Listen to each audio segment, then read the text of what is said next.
Madam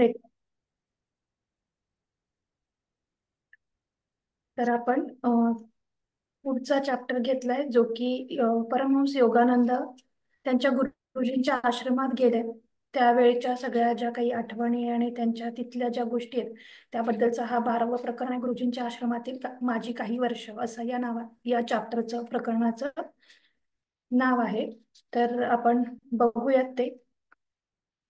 तर आपण already बघितलेत एक दोन पेजेस ज्याच्यात त्यांनी वर्णन केलेलं आहे की आश्रम कसा आहे. म्हणजे आश्रम दाखवायला त्यांचे गुरुजी येतात, म्हणजे युक्तेश्वर गिरीजी त्यांना घेऊन चाललेत आता आश्रम दाखवायला. आणि त्याच्या आधी त्यांनी त्यांच्याकडनं अट मान्य करून घेतली कोणी, परमहंस योगानंदांनी, की तुम्ही म्हणजे मी तुम्हाला सरेंडर झालोय पूर्णपणे आणि तुम्ही जे काय म्हणाल ती आज्ञा मी म्हणजे मला शिरसावंद असेल किंवा मी पाळेन ती, तर मला माझं शिष्यत्व पत्करा तुम्ही. मग त्यांनी ती कबूल केलं एका अटीवर की त्यांच्या ज्या काही शिस्ती आहेत त्या सगळ्या त्यांनी मानल्या पाहिजेत. त्याच्यानंतर ना परमहंस योगानंदांनी त्यांच्याकडनं एक अट कबूल करून घेतली की तुम्ही मला म्हणजे आज्ञा जेव्हा मानेन हे जेव्हा त्यांनी एक्सेप्ट केलं तेव्हा परमहंस योगानंदांनी सॉरी युक्तेश्वर गिरींनी पहिली आज्ञा त्यांना केली ऍज अ गुरु म्हणून, की तुम्ही पुढचे शिक्षण घ्या म्हणून कॉलेजचे शिक्षण घ्यायला सांगितलं परमहंसांना. आणि मग त्याच्यावर परमहंसांनी त्यांना सांगितलं की माझी पण एक अट राहिली यासाठी की मला तुम्ही परमेश्वराची भेट घडवून द्या म्हणून. मग बराच वेळ ऑलमोस्ट एक तासभर त्यांचं त्यावर बरंच डिस्कशन झाल्यानंतर शेवटी त्यांच्या गुरूंनी मान्य केलं की ठीक आहे आपल्या दोघांचीही तीच इच्छा आहे असं ते म्हणाले. आणि मग त्यांनी ते मान्य केलं की मी तुला परमेश्वराचं दर्शन घडवून देईन म्हणून. आणि त्याच्यानंतर मग ते म्हटले की चल आता मी तुला आश्रम दाखवतो म्हणून त्यांचे गुरु त्यांना घेऊन गेले आश्रम दाखवायला. तर त्यांनी आश्रमात पहिल्यांदा हरी महाशयांची तस्वीर म्हणजे फोटो बघितला आणि ते आश्चर्यानं उद्गारले, होय तेच माझे दिव्य गुरु. असं युक्तेश्वरांचा आवाज आदराने कंप पावत होता. मी आयुष्यभर फार केला, पुष्कळ गुरु पाहिले, पण मनुष्य व योगी अशा दोन्ही दृष्टींनी श्रेष्ठ गुरु असे हेच. बघा म्हणजे परमहंसांचे गुरु युक्तेश्वर गिरी त्यांना सुद्धा गुरूंना शोधायला पुष्कळ वाट पाहावी लागली आहे, खूप शोध घ्यायला लागलाय मग त्यांना योग्य गुरु भेटलेत असं त्यांनी सांगितलं.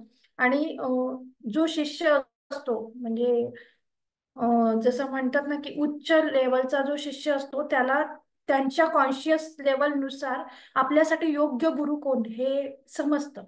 त्यामुळे इतक्या गुरूंना किंवा इतक्या संतांना भेटल्यानंतर साधूंना भेटल्यानंतर सुद्धा परमहंसांचं सॅटिस्फॅक्शन नव्हतं की हे माझे गुरु आहेत किंवा नाहीत हे त्यांना कळत होतं. कारण त्यांच्या ध्यानातनं त्यांना त्यांच्या गुरूंचे जे काही चेहरा म्हणा किंवा मूर्ती म्हणा दिसायची. आणि योग्य गुरु म्हणजे गंध बाबा आणि बरेचसे गुरु त्यांनी बघितले, व्याघ्र स्वामी वगैरे. तर त्यांचं म्हणणं होतं की या अशा गोष्टींसाठी तुम्ही एवढं आयुष्यभर साधना केलेली वाया घालवली या भौतिक गोष्टींसाठी, म्हणजे फळात म्हणजे भाजी पुरीचं फळ बनवणं काय आणि फुलांचा वास घेणं काय, त्यासाठी तेवढं तुम्ही एवढी मोठी साधना त्याच्यासाठी घालवली. तर त्यांना ते मान्य नव्हतं. तर त्या गोष्टी ठराविक गोष्टी त्यांना पटल्या नव्हत्या, कारण ते खूप उच्च लेवलच्या कॉन्शियसनेस मध्ये होते परमहंस योगानंद. त्यामुळं त्यांना ते गुरु म्हणून मान्य नव्हतं की असे गुरु मला नकोत की जे साधनेचा उपयोग वास दाखवण्यासाठी फुलांचा वास दाखवण्यासाठी वगैरे करतील असं. म्हणून त्यांनी त्यांनी सुद्धा खूप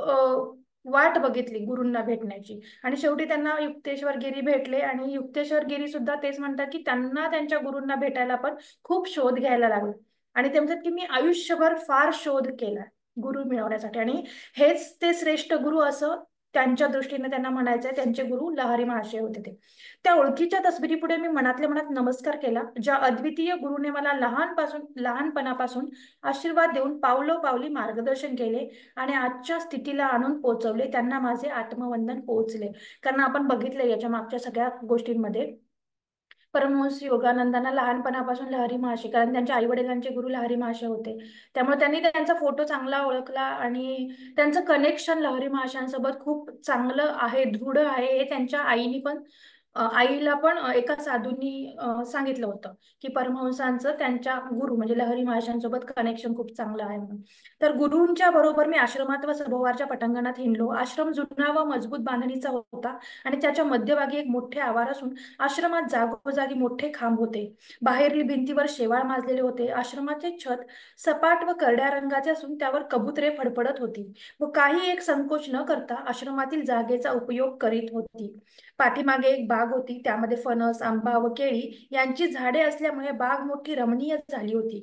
आश्रमातील मुख्य इमारत दुमजली असून वरच्या दालनांच्या सज्जांना नक्षीदार कठडे होते व तेथून 3 बाजूंचे आवार दिसत होते. तळमजल्यावर एक मोठा प्रशस्त दिवाणखाना असून त्याच्या उंच छताला खांबांनी आधार दिला होता. गुरुजी म्हणाले की तो दिवाणखाना बहुतेक दुर्गा पूजेच्या वार्षिक उत्सवाला वापरला जातो. कडेच्या अरुंद जिन्याने श्री युक्तेश्वरांच्या बैठकीच्या खोलीला जाण्याचा रस्ता होता. त्या खोलीचा सज्जा रस्त्याला लागून होता. आश्रमातील सामान साधेसुधे होते. प्रत्येक गोष्ट साधी, स्वच्छ व उपयोगाची होती. यातून पुन्हा या वाक्यातनं आपल्याला घेण्यासारखी गोष्ट आहे की एवढा मोठा आश्रम होता, पण तिथे सुद्धा प्रत्येक गोष्ट साधी, स्वच्छ व उपयोगाची होती. म्हणजे उगीच अडगळ, फापट पसारा म्हणजे नको असलेल्या गोष्टींची वर्दळ असं काही नव्हतं. एकदम साधं, स्वच्छ आणि उपयोगाच्याच वस्तू तिथं होत्या. हे सांगायचं म्हणजे हे सांगितलंय तिथं. म्हणजे आपण घरात किती गोष्टी अडगळीच्या उपयोगात नसलेल्या ठेवतो ते पण बघायचंय. कारण एनर्जी सगळीकडे काम करत असते. मॅडम पण बऱ्याचदा आपल्याला सांगतात, आपण पण ऐकतोय बऱ्याच ठिकाणांना. तर ते इम्प्लिमेंटेशन करून बघायचंय. जेव्हा आपण आता हे क्लिन्झिंगची प्रोसेस चालू आहे आपण म्हणतो, घर क्लीन केलं किंवा नको असलेल्या गोष्टी काढल्या की तुम्हाला आतनं फील होईल की आपलं क्लिन्झिंग झालंय म्हणून. घरातलं तर क्लिन्झिंग झालेच, कारण की ती एनर्जी तिथं स्टक झालेली असते त्या एकाच ठिकाणी. म्हणजे बरेच वर्ष आपण आणून ठेवलेली एखादी वस्तू नुसतीच पडून आहे तिथं, तर त्यात ती एनर्जी साठून तिथंच ती स्टक झालेली असते. आणि जेव्हा ती वस्तू हलवली जाते, म्हणून घरातलं फर्निचर किंवा गोष्टी पण थोड्या चेंज करायच्या अधूनमधून, कारण जेणेकरून ही एनर्जी खेळती राहावी, तो एनर्जी फ्लो वाढावा. हा त्याच्या मागचा उद्देश आहे. म्हणून बरेच जण रिन्युएशन प्रकार करतात. रिन्युएशन, घर रिन्युएट करणं वगैरे सगळ्यांना शक्य नसतं. सारखं सारखं वर्षातनं, 2 वर्षातनं, 4 वर्षातनं रिन्युएशन करणं, त्याचा खर्च पण बराच असतो. तर आपल्याकडं सोपा उपाय आहे. रिन्युएशन करणं म्हणजे काय, नको असलेली अडगळ काढून टाकणं, क्लीन करणं, इकडच्या वस्तू तिकडे ठेवून कुठे चांगली दिसते किंवा एनर्जी कशी खेळती राहील. म्हणजे एखाद्या जागेला वर्षानुवर्ष एखादी जड वस्तू पडली आहे, तर ती थोडी हलवून बघायची, जेणेकरून ती एनर्जी जिथं स्टक झाली तिला सोर्स द्यायचा आहे थोडा मुव्हेबल. जसं आपण अखंड घरातल्या दारा खिडक्या बंद आहेत आणि आपण आतमध्ये असलो तर कसं होतं आपल्याला थोड्या वेळानंतर. कंटिन्युअस आपण अशा बंद घरात नाही राहू शकत. आणि जेव्हा आपण त्या खिडक्या दारं उघडतो आणि जेव्हा खेळती हवा येते तेव्हा किती फ्रेश वाटतं. तर ते एनर्जीचे सगळे जे काही गोष्टी आहेत त्या तशा आहेत. म्हणून अडगळ किंवा सामान जे काय आहे ते एनर्जी थोडी आपल्याला हलकी फुलकी म्हणा किंवा अशी पसरणारी, ज्याला व्हेंटिलेशन म्हणतात, तसं ठेवायचा प्रयत्न करायचा घरी सुद्धा. आणि जेव्हा घरातल्या वस्तू अडगळी आपण काढतो तेव्हा आपलं आतमधली पण क्लिन्झिंग होते. तुम्ही करून बघितलं तर, ज्यांनी केलंय त्यांना जाणवत असेल, अनुभव घेतला असेल. ज्यांनी नाही केले त्यांनी करून बघा. जसं मॅडमने पंचतत्वाच्या वेळी पण सांगितलं की ब्रिजमणी शास्त्रीजींनी की कपडे पण आपण किती घेतो, आपण वापरतो का तेवढे. वर्षानुवर्ष कित्येक कपडे, साड्या आपल्या अशाच पडल्यात. म्हणजे लिटरली लग्नापासनं, लग्नात घेतलेली साडी एकदाच वापरली, दोनदाच वापरली, त्याच्यानंतर तिला हातच नाही लावला. अशी कितीतरी गोष्टी असतात. आपली एनर्जी तिथं कन्झ्युम होते, स्टक होते. आणि जेव्हा आपण ती काढतो ना तिथनं त्या गोष्टी, तेव्हा बघायचं आहे की आपोआप फ्लो पण एनर्जीचा वाढायला लागतो. तर हे करून बघायचं. इम्प्लिमेंटेशन खूप इम्पॉर्टंट आहे, फक्त ऐकण्यापेक्षा किंवा एखादी गोष्ट फक्त शिकण्यापेक्षा ती करून बघणं खूप महत्वाचं आहे. तर इथं सांगितले प्रत्येक गोष्ट त्या आश्रमातली साधी, स्वच्छ व उपयोगाची होती. तसेच तेथे काही पाश्चिमात्य पद्धतीच्या खुर्च्या, बाके व टेबले मांडून ठेवलेली होती. म्हणजे असं नाही की साधं म्हणजे भारतातल्या म्हणजे फक्त भारतीय असतात, तिथे पाश्चिमात्य संस्कृतीच्या वापरल्या जाणाऱ्या म्हणजे आरामदायी खुर्च्या थोडक्यात म्हणायचंय. तर सेल्फ लव्ह इथं थोडंसं दिसतंय ना की सगळ्यांना कम्फर्टेबल होईल, सगळ्यांचा पण विचार केला गेलाय. आणि माणसाला म्हणजे असतं ना थोडं की दुसऱ्या ठिकाणांच्या गोष्टींचं आकर्षण असतंच, है ना. तर तशा टाईपचं ते सांगितलं पाश्चिमात्य पद्धतीच्या खुर्च्या. कारण हे सगळे जे कोणी साधू संत आहेत त्यांचं कनेक्शन आहे ना, ते जरी भारतात बसलेले असले तर त्यांचं कनेक्शन पाश्चिमात्य साधकांशी खूप असायचं. तर ती एनर्जी पण त्यांचा त्याचा पण फ्लो व्हायचा. म्हणून ते समृद्ध होते. जे काही साधू संत होते ना ते समृद्ध होते. का होते, त्यांना पैसे कधी किंवा कुठल्याच गोष्टीची कमतरता नाही म्हणजे व्हायची, किंवा ते सारखे त्या भौतिक गोष्टी चिंतेत कधी त्यांनी थांबलेच नाहीत किंवा राहिलेच नाहीत. का तर ह्या एनर्जी फ्लो जो होता तो त्यांचा तेवढा अ, समृद्ध होता म्हणून. तर पुढे सांगितलं की गुरुजींनी मला रात्री तेथेच राहण्यास सांगितले. संध्याकाळचे जेवण म्हणजे साधा आमटी भात. ते वाढण्याचे काम त्यांचे 2 शिष्य करीत होते. ते शिष्य तेथे शिक्षणाकरिता राहिले होते. गुरुजी, आपल्या पूर्वायुष्याबद्दल मला काही सांगता का? परमहंसांनी आपल्या गुरुजींना विचारलं. त्यांच्या व्याघ्रांबराच्या शेजारीच मी चटईवर बसलो होतो.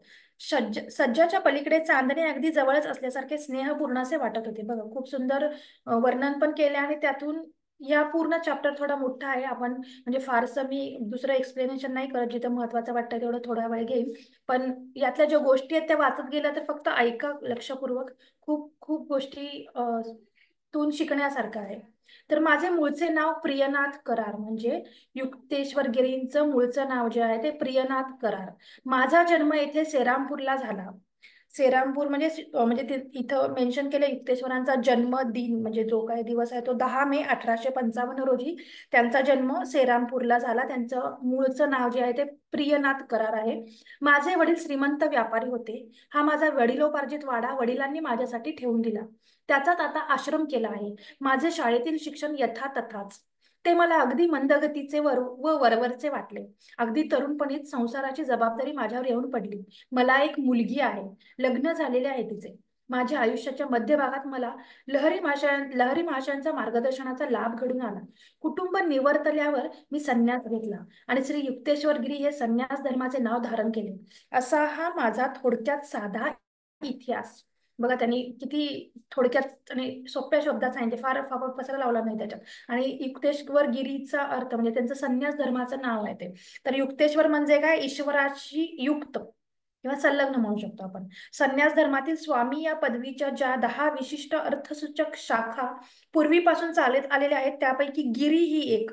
गिरी म्हणजे बघा, युक्तेश्वर गिरी म्हटलं जातं ना. युक्तेश्वर म्हणजे ईश्वराशी युक्त आणि गिरी ही संन्यास धर्मातल्या पदवीच्या ज्या 10 विशिष्ट अर्थसूचक शाखा चालत आले पूर्वीपासून त्यापैकी गिरी ही एक त्यातली शाखा आहे. आणि श्री म्हणजे पवित्र. बघा, पूर्ण शब्दाचा त्यांच्या नावाचा संन्यास धर्मातला अर्थ इथं सांगितलाय. श्री म्हणजे पवित्र, युक्तेश्वर म्हणजे ईश्वराशी युक्त आणि गिरी म्हणजे संन्यास धर्मातल्या ज्या काही शाखा आहेत त्यातून चालत आलेला एक त्यातली एक शाखा म्हणजे गिरी. आणि पुढे म्हटलं की हे काही नाव नाही, आदरार्थी संबोधन आहे.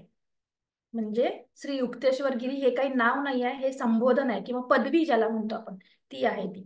तर पुढं सांगितलंय की माझ्या उत्सुक चेहऱ्याकडे पाहून गुरुजींनी जरा स्मित केले. साधारण चरित्र वृत्तांताच्या रूपरेषेप्रमाणेच त्यांच्या शब्दांनी सुद्धा त्यांच्या अंतरंगाचा काही एक ठाव न देता वरवर दिसून आलेल्या घटनेचे वर्णन केले. गुरुजी, आपण लहानपणाच्या काही गोष्टी सांगता का? कारण त्या एवढ्या त्यांच्या इंट्रोडक्शन मधनं परमहंसांना नाही त्यांना फारसं काही समजलं. त्यांनी हे पण सांगितलं की त्यांच्या चेहऱ्यावर जसं वरवरचं असतं, कळत नाही, त्यांचा आतला ठाव घेता येत नाही, तसंच त्यांनी त्यांचं इंट्रोडक्शन पण केलं. म्हणून त्यांनी पुन्हा गुरुजींना प्रश्न केलाय, आपल्या लहानपणाच्या काही गोष्टी सांगता का? काही थोड्या सांगतो असं ते म्हणाले. प्रत्येकीच्या शेवटी एक उपदेशपर तात्पर्य आहे. बघा किती सुंदर आहे ना आता गोष्टी या. अशा तऱ्हेची ताकीद देताना श्री युक्तेश्वरांचे डोळे चमकले. म्हणजे ते सांगतायत प्रत्येक गोष्टीच्या शेवटी एक तात्पर्य आहे. एकदा माझ्या आईने अंधार कोठडीतील एका भूताची भयंकर गोष्ट सांगून मला भिवून टाकण्याचा प्रयत्न केला. मी त्या भूताच्या कोठडीत ताबडतोब गेलो, पण तेथे मला भूत काही आढळले नाही. माझी निराशा झाल्याचे मी सांगितले. नंतर पुन्हा काही आईने अशी भूताची भयंकर गोष्ट सांगितली नाही. तात्पर्य, भीतीशी उघड सामना करा म्हणजे ती तुम्हाला कधी भिवून टाकणार नाही. म्हणजे लहान असतानाच त्यांनी हे त्यांच्याकडे जे धैर्य व साहस जे होतं ते लहानपणीच होतं. म्हणजे आपल्या आजूबाजूला पण आपण बघतो की मुलं जेवत नसतील किंवा हट्ट करत असतील तर आपण काहीतरी भीती घालत असतो त्यांना. पण लहानपणी जी काही भीती पहिली घातलेली असते ती शेवटपर्यंत राहते म्हटली जातं. तर त्यांना लहानपणी त्यांच्या आईने भीती घातलेली आणि त्यांनी स्वतः जाऊन ते बघितलं त्या अंतर कोठडीत आणि त्यांची निराशा झाली. तिथं काही भूत भीत नव्हतं. आणि मग त्यांच्या आईला कळून चुकलं की हा काय आता भूताला वगैरे घाबरणार नाही, आणि तेव्हापासून त्यांच्या आईनं ती भीती घालायचं पण बंद करून टाकलं. तर यातनं घ्यायचं तात्पर्य असं आहे, श्री युक्तेश्वर गिरीने सांगितलंय की भीतीशी उघड सामना करा म्हणजे ती तुम्हाला कधी भिवून टाकणार नाही किंवा घाबरवून सोडणार नाही. दुसरी अशीच लहानपणीची जुनी आठवण म्हणजे एका कुरूप कुत्र्याची. हा कुत्रा आमच्या शेजारचा होता, शेजाऱ्यांचा होता, आणि मला तो हवा होता. तो कुत्रा पाहिजे म्हणून मी कित्येक दिवस घरातल्या माणसांना स्वतःहून सोडलं. त्यांनी मला इतर चांगली, अधिक सुंदर दिसणारी कुत्री दाखवली, पण माझा हट्ट आपला त्याच कुत्र्याकरता. मी कोणाचे काही ऐकले नाही. तात्पर्य आसक्तीची. बघा, एवढ्या छोट्या छोट्या गोष्टी आहेत, पण त्यातनं तात्पर्य एवढं गहन आहे. नुसतं ते तात्पर्याचं वाक्य जर घेऊन आपण महिनाभर जरी चिंतन करायचं ठरवलं ना, तरी एक महिना कमी पडेल. म्हणजे जस्ट मी हे टाइम आणि वेळेच्या दृष्टीने सांगते. तर ते आयुष्यभरासाठीचं तात्पर्य आहे. म्हणजे ज्या काही गोष्टी छोट्या छोट्या सांगितल्या, तर त्या कुत्र्याची जी ओढ सांगितली की अजून बरेच चांगले कुत्रे पण दाखवले त्यांच्या घरातल्यांनी, पण नाही, मला तेच कुत्र पाहिजे होतं, असा माझा हट्ट होता, असं ते सांगतात. आणि त्याच्यात त्यांनी तात्पर्य असं सांगितलंय की आसक्तीची ओढ फार जबर असते. ती इच्छित वस्तूच्या भोवती आकर्षकत्वाचे एक काल्पनिक तेजोवलय निर्माण करीत असते. बघा, आसक्ती किती म्हणजे जबरदस्त आहे. म्हणजे बरेच आपण अजून एक गोष्ट आहे, पण मी आता जास्त वेळ घेत नाही. तर अशा बऱ्याच गोष्टी आहेत या अध्यात्मामध्ये की ती आसक्ती आहे ना, एका वरच्या स्टेजला जात असताना आपल्याला तेवढ्याच पटकन खाली घेऊन येते. जसं सापशिडीतला 99 वरचा साप असतो ना, आपण एका स्टेपवर राहिलेला असतो. एक पडला की आपण जिंकणार असतो. सॉरी, दोन पडला तर जिंकणार असतात, पण एक पडला की आपण त्या सापाच्या ह्याच्यातनं एकदम खाली तळाला येतो. तशा टाईपमध्ये ही आसक्ती आहे. म्हणजे आपल्या आयुष्यात भौतिक अवस्थेत आपण कुठल्या गोष्टींची आसक्ती करून घेतली ते आपल्याला चिंतन करून बघायचं, आणि ती आसक्ती आपल्याला पुढे घेऊन जाणार आहे का मागे घेऊन जाणार आहे. आणि कुठल्याही गोष्टीची आसक्ती असेल ती तपासून बघता आली पाहिजे. म्हणजे संकल्प आपण म्हणतो, तर काय प्रकारचा आपण संकल्प केलाय हे पण आपल्याला कळलं पाहिजे. योग्य संकल्प आहे का नाही याचा पण, म्हणजे का का जो काही मॅडम पण आपल्याला वन ऑन वन सेशन मध्ये सांगतात, पर्सनल कॉलमध्ये, की जे काही तुम्हाला पाहिजे ना, तर का पाहिजे, काच उत्तर पाहिजे, किंवा जे काही तुम्हाला वाटतंय हे हवं ते हवं किंवा जे काही असेल ते, तर त्याच्या समोर का हा प्रश्न विचारता आला पाहिजे, आणि त्या काची उत्तरं शोधत जायचं आहे. आणि त्या काच्या उत्तरातनं पण अजून प्रश्न निर्माण होतात, त्याला पण पुन्हा का, असं विचारत विचारत जेव्हा आपण जाऊ ना, तेव्हा आपल्याला कळेल की खराच हा संकल्प आपल्यासाठीचा योग्य आहे का. बरोबर, हा का खूप महत्वाचा आहे आयुष्यात. तर ही आसक्ती जर लावून देणारा कुठला संकल्प असेल, तर तो योग्य आहे का. तर हे का खूप महत्वाचं आहे. तर श्री युक्तेश्वर गिरीने इथं सांगितलंय की आसक्तीची ओढ फार जबर असते. म्हणून म्हटलं जातं बऱ्याच, म्हणजे पेड कोर्स वगैरे आहेत जिथं मॅनिफेस्टेशन आणि लॉ ऑफ अट्रॅक्शन शिकवलं जातं, किंवा बरेच आहेत आपल्या, आपण PSSM मध्ये वगैरे पण बरेच ठिकाणी असे आहेत की जे सांगतात की तुम्ही एखाद्या गोष्टीला खूप जास्त इम्पॉर्टन्स दिला ना, ती गोष्ट अजून डिले डिले होत जाते, म्हणजे लांबणीवर पडायला लागते. की खूप आसक्ती मला पाहिजे म्हणजे पाहिजेच, हे केल्याशिवाय मी दुसरं काहीच नाही करू शकत आयुष्यात. अशी जेव्हा आसक्ती असते ना, तेव्हा आपण स्टक होतो तिथं. ती गोष्ट व्हायला, म्हणजे ती गोष्ट जरी एका दिवसात होणार असेल तरी तिला 10 वर्ष लागतात. का तर ती आसक्ती जी आहे ना, ती तिथं त्याला थांबवते त्या गोष्टीला. आणि हे का होतं, म्हणजे हा निसर्ग नियम आहे ऍक्च्युली. जेव्हा आपण लेट इट गो करतो ना गोष्टी, किंवा मिळालं तरी ठीक, नाही मिळालं तरी ठीक, अशा जेव्हा भावनेत आपण असतो ना, तेव्हा इझिली गोष्टी मिळायला लागतात. तर ही आसक्तीचा पण त्यांनी तात्पर्य खूप छान सांगितलंय. तिसरी गोष्ट म्हणजे लहानपणी मुलाचे मन किती लवचिक असते याबद्दलची. माझी आई कधी कधी म्हणायची, जो मनुष्य कोणाच्या हाताखाली काम करतो तो त्याचा गुलाम बनतो. ह्या उपदेशाची पकड माझ्या मनावर इतकी भक्कम बसली होती की लग्न झाल्यावर सुद्धा मी किती एक सांगून आलेल्या नोकऱ्या नाकारल्या. आमच्या कुटुंबाची जी संपत्ती होती ती जमिनीत घालून त्या उत्पन्नावर मी घर खर्च चालवीत असे. तात्पर्य, चांगल्या आणि विधायक सूचना लहान मुलांना द्याव्यात, कारण त्यांची मने कोवळी व भावना प्रधान असतात. त्यांच्या लहानपणच्या कल्पना दीर्घकाळपर्यंत त्यांच्या मनावर कोरलेल्या राहतात. बघा, म्हणजे त्यांच्या आईंनी एक वाक्य सांगितलं आणि त्यांच्या मनावर ते इतकं ठामपणे रुजलं गेलं की त्याचा परिणाम त्यांच्या भविष्यात, त्यांच्या आयुष्यात झाला. म्हणून ते म्हणतात की लहान मुलांना जे काही सूचना, जे काही आपण सांगणार आहे ते खूप विधायक असावं, कारण लहान मुलं खूप कोवळी आणि भावना प्रधान असतात. कारण सबकॉन्शियस माइंड ऍक्टिव्ह असतं त्यांचं. ते जे काही घेतात ते डायरेक्ट त्यांच्या सबकॉन्शियस माइंड मध्ये जातात, आणि ते आयुष्यभरासाठी त्यांच्या, म्हणजे दीर्घ कालापर्यंत त्यांच्या मनावर ठासून राहतं, कोरलं जातं. मग त्यांच्या आईनी काय सांगितलं होतं की जो मनुष्य कोणाच्या हाताखाली काम करतो तो त्याचा गुलाम बनतो. म्हणजे तसं बघितलं तर ही गोष्ट खरी सुद्धा आहे. म्हणजे प्रॅक्टिकल लाईफ मध्ये जसं आपण एक हत्तीची गोष्ट आहे ना, आपल्याला सगळ्यांना माहिती आहे. हत्तीचं लहान पिल्लू असतं तेव्हा त्याला साखळ दंडाने किंवा मोठ्या दोरखंडाने बांधून ठेवलेलं असतं आणि त्याला कंटिन्युअस मोठं होईपर्यंत त्यानं बांधून ठेवलेलं दाखवलं जातं. मग त्या हत्तीला स्वतःची ताकदच नाही कळत. म्हणजे आपण हा पण तात्पर्य जे काय आहे ते पण चांगल्या गोष्टींनी कसं घेता येईल, पॉझिटिव्ह वेनी, ते पण बघितलं पाहिजे. त्याच्यानंतर सांगितलं गेलं, गुरुजी निश्चळ शांततेत गेले. मध्यरात्रीच्या सुमारास त्यांनी मला एक अरुंद चौपाई दिली. मला गाढ मधुर झोप लागली. गुरुजींच्या आश्रयाखाली घालवलेली ही माझी पहिलीच रात्र होती. श्री युक्तेश्वरांनी दुसऱ्याच दिवशीची सकाळ मला क्रियायोगाची दीक्षा देण्याकरिता मुक्रर केले. ते तंत्र मला लहरी महाशयांच्या 2 शिष्यांकडून अगोदरच कळून चुकले होते. एक म्हणजे माझे वडील व दुसरे म्हणजे माझे शिक्षक स्वामी केवलानंद. पण गुरुजींच्या ठिकाणी एकदम परिवर्तन घडवून आणणारी शक्ती होती. त्यांनी स्पर्श केल्याबरोबर माझ्या अंगावर, व्यक्तित्वावर एक मोठा प्रकाश पडला. तो प्रकाश म्हणजे असंख्य सूर्य एकत्र तळपावे इतका तो दैदिप्यमान होता. एक अत्यंत आनंदाचा अवर्णनीय महापूर माझ्या हृदयाचे अंतरंग छेदून गेला.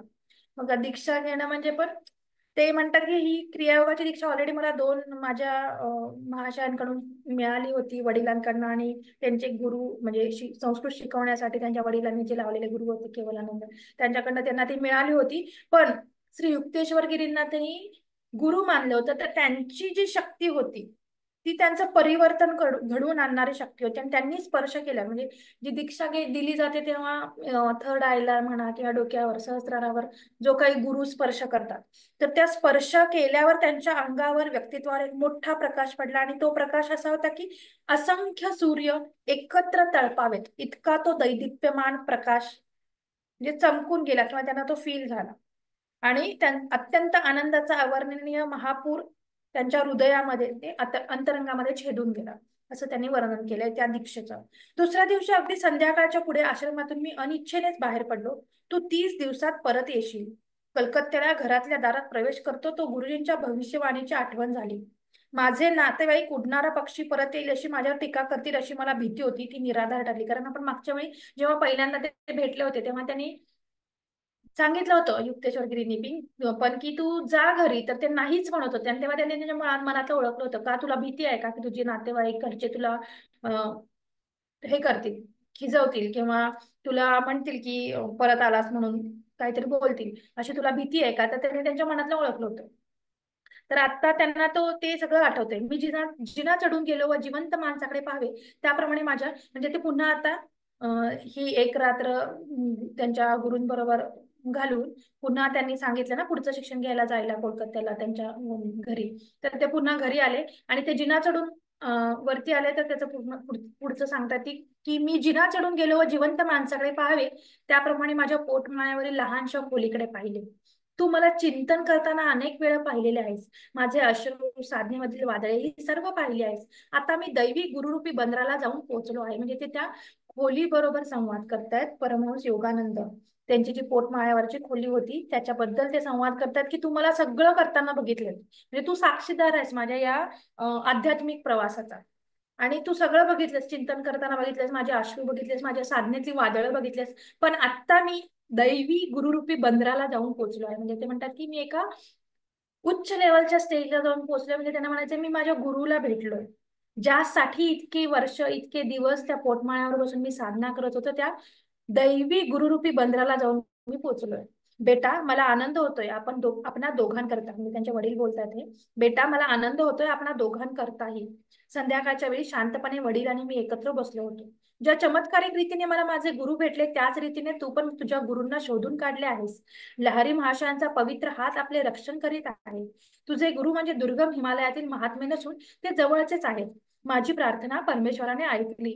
परमेश्वराचा शोध घेताना तू माझ्या दृष्टीसमोरून कायमचा गेला नाहीस. म्हणजे त्यांच्या वडिलांनी पण प्रार्थना केली होती की हा माझ्या दृष्टीसमोरून नाही जावा. कारण त्यांना तर माहित होतं की गुरूंची आसक्ती त्यांना इतकी होती की ते काही झालं तरी ते त्या गुरूंच्या शोधात कुठेही जायला तयार होते. तर त्यांनी सुद्धा प्रार्थना केली होती की माझा मुलगा हा माझ्या दृष्टीसमोरून नाही कायमचा नाहीसा नाही झाला पाहिजे. तर ते म्हणतात की नशिबाने तुला तुझे गुरु जवळच भेटले, साता समुद्रापार किंवा जंगलात, हिमालयात असे नाही, दुर्गम भागात असं नाही. माझा अभ्यास पुढे व्यवस्थितपणे सुरू होणार आहे हे समजल्यावर वडिलांना फार आनंद झाला. त्यांनी माझी शिक्षणाची योग्यशी व्यवस्था केली. दुसऱ्याच दिवशी कलकत्त्यामधील जवळच्या स्कॉटिश चर्च कॉलेजमध्ये मी नाव घातले. पुढे काही महिने आनंदात गेले. कॉलेजच्या वर्गात मी क्वचितच दिसत असेल, असे वाचकांनी स्पष्ट अनुमान केले असेलच. म्हणजे ते म्हणतात की तुम्ही अनुमान काढलंच असेल, कारण मी याच्या आधी किती शाळेत रोज जायचो ते त्यांनी सांगितलेलंच आहे. तसं आता पण ते कॉलेजच्या वर्गात मी क्वचितच दिसत असे म्हटलंय आणि म्हणतात की वाचकांनी त्याचा अनुमान केलाच असेल. सेरामपूरच्या आश्रमाचा मोह टाळण्यासारखा नव्हता. मी नेहमी आश्रमात जाई, पण गुरुजी कॉलेज सोडून का आलास म्हणून बोलत नसत. ते वर्गातील अभ्यासाची क्वचितच चौकशी करत. याचे मला समाधान वाटे, कारण त्यांना पण नाही आवडायचं ना जास्त हे शिक्षण वगैरे.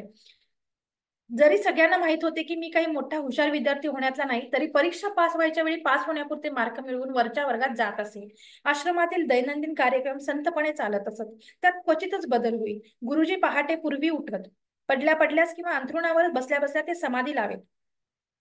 गुरुजी जागे केव्हा झाले आहेत हे समजणे फार सोपे होते. मोठमोठ्याने घोरणे एकदम थांबत असे. एक किंवा दोन जांभया किंवा क्वचित काळोखी पिळुके ते देत. नंतर मग श्वासोच्छ्वासाविरहित अशा निस्तब्ध अवस्थेत ते जात. ते नंतर योग साधनेच्या आनंदात बुडून जात. उठल्याबरोबर न्याहारी नसे. दैनिक कार्यक्रमाची सुरुवात गंगेच्या किनाऱ्यावरून एक लांब लचक फेरफटका करण्याने होत असे. गुरुजींच्या बरोबर ते सकाळचे फिरायला जाणे म्हणजे ते आता सुद्धा अगदी खरेखुरे व प्रत्यक्ष वाटत आहे. त्यांच्या आठवणी अगदी सहज निघतात.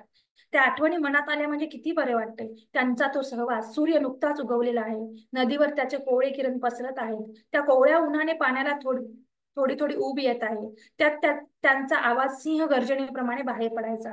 त्यांच्या आवाजात ज्ञानाच्या बिनचूकपणाचे, अधिकारवाणीचे वैभव असायचे. नंतर स्नान व मग दुपारचे भोजन, म्हणजे ते डायरेक्ट जेवण करायचे. म्हणजे ते म्हणतात की बरोबर न्याहारी नसे, ते लांबलचक फेरा मारून यायचे गंगेकिनारी, मग तिथे स्नान करायचे आणि त्याच्यानंतर काय सांगितलं त्यांनी, हा, नंतर स्नानानंतर मग दुपारचे भोजन. ते आश्रमातील शिष्य त्यांच्या रोजच्या सूचनांप्रमाणे काळजीपूर्वक तयार करीत.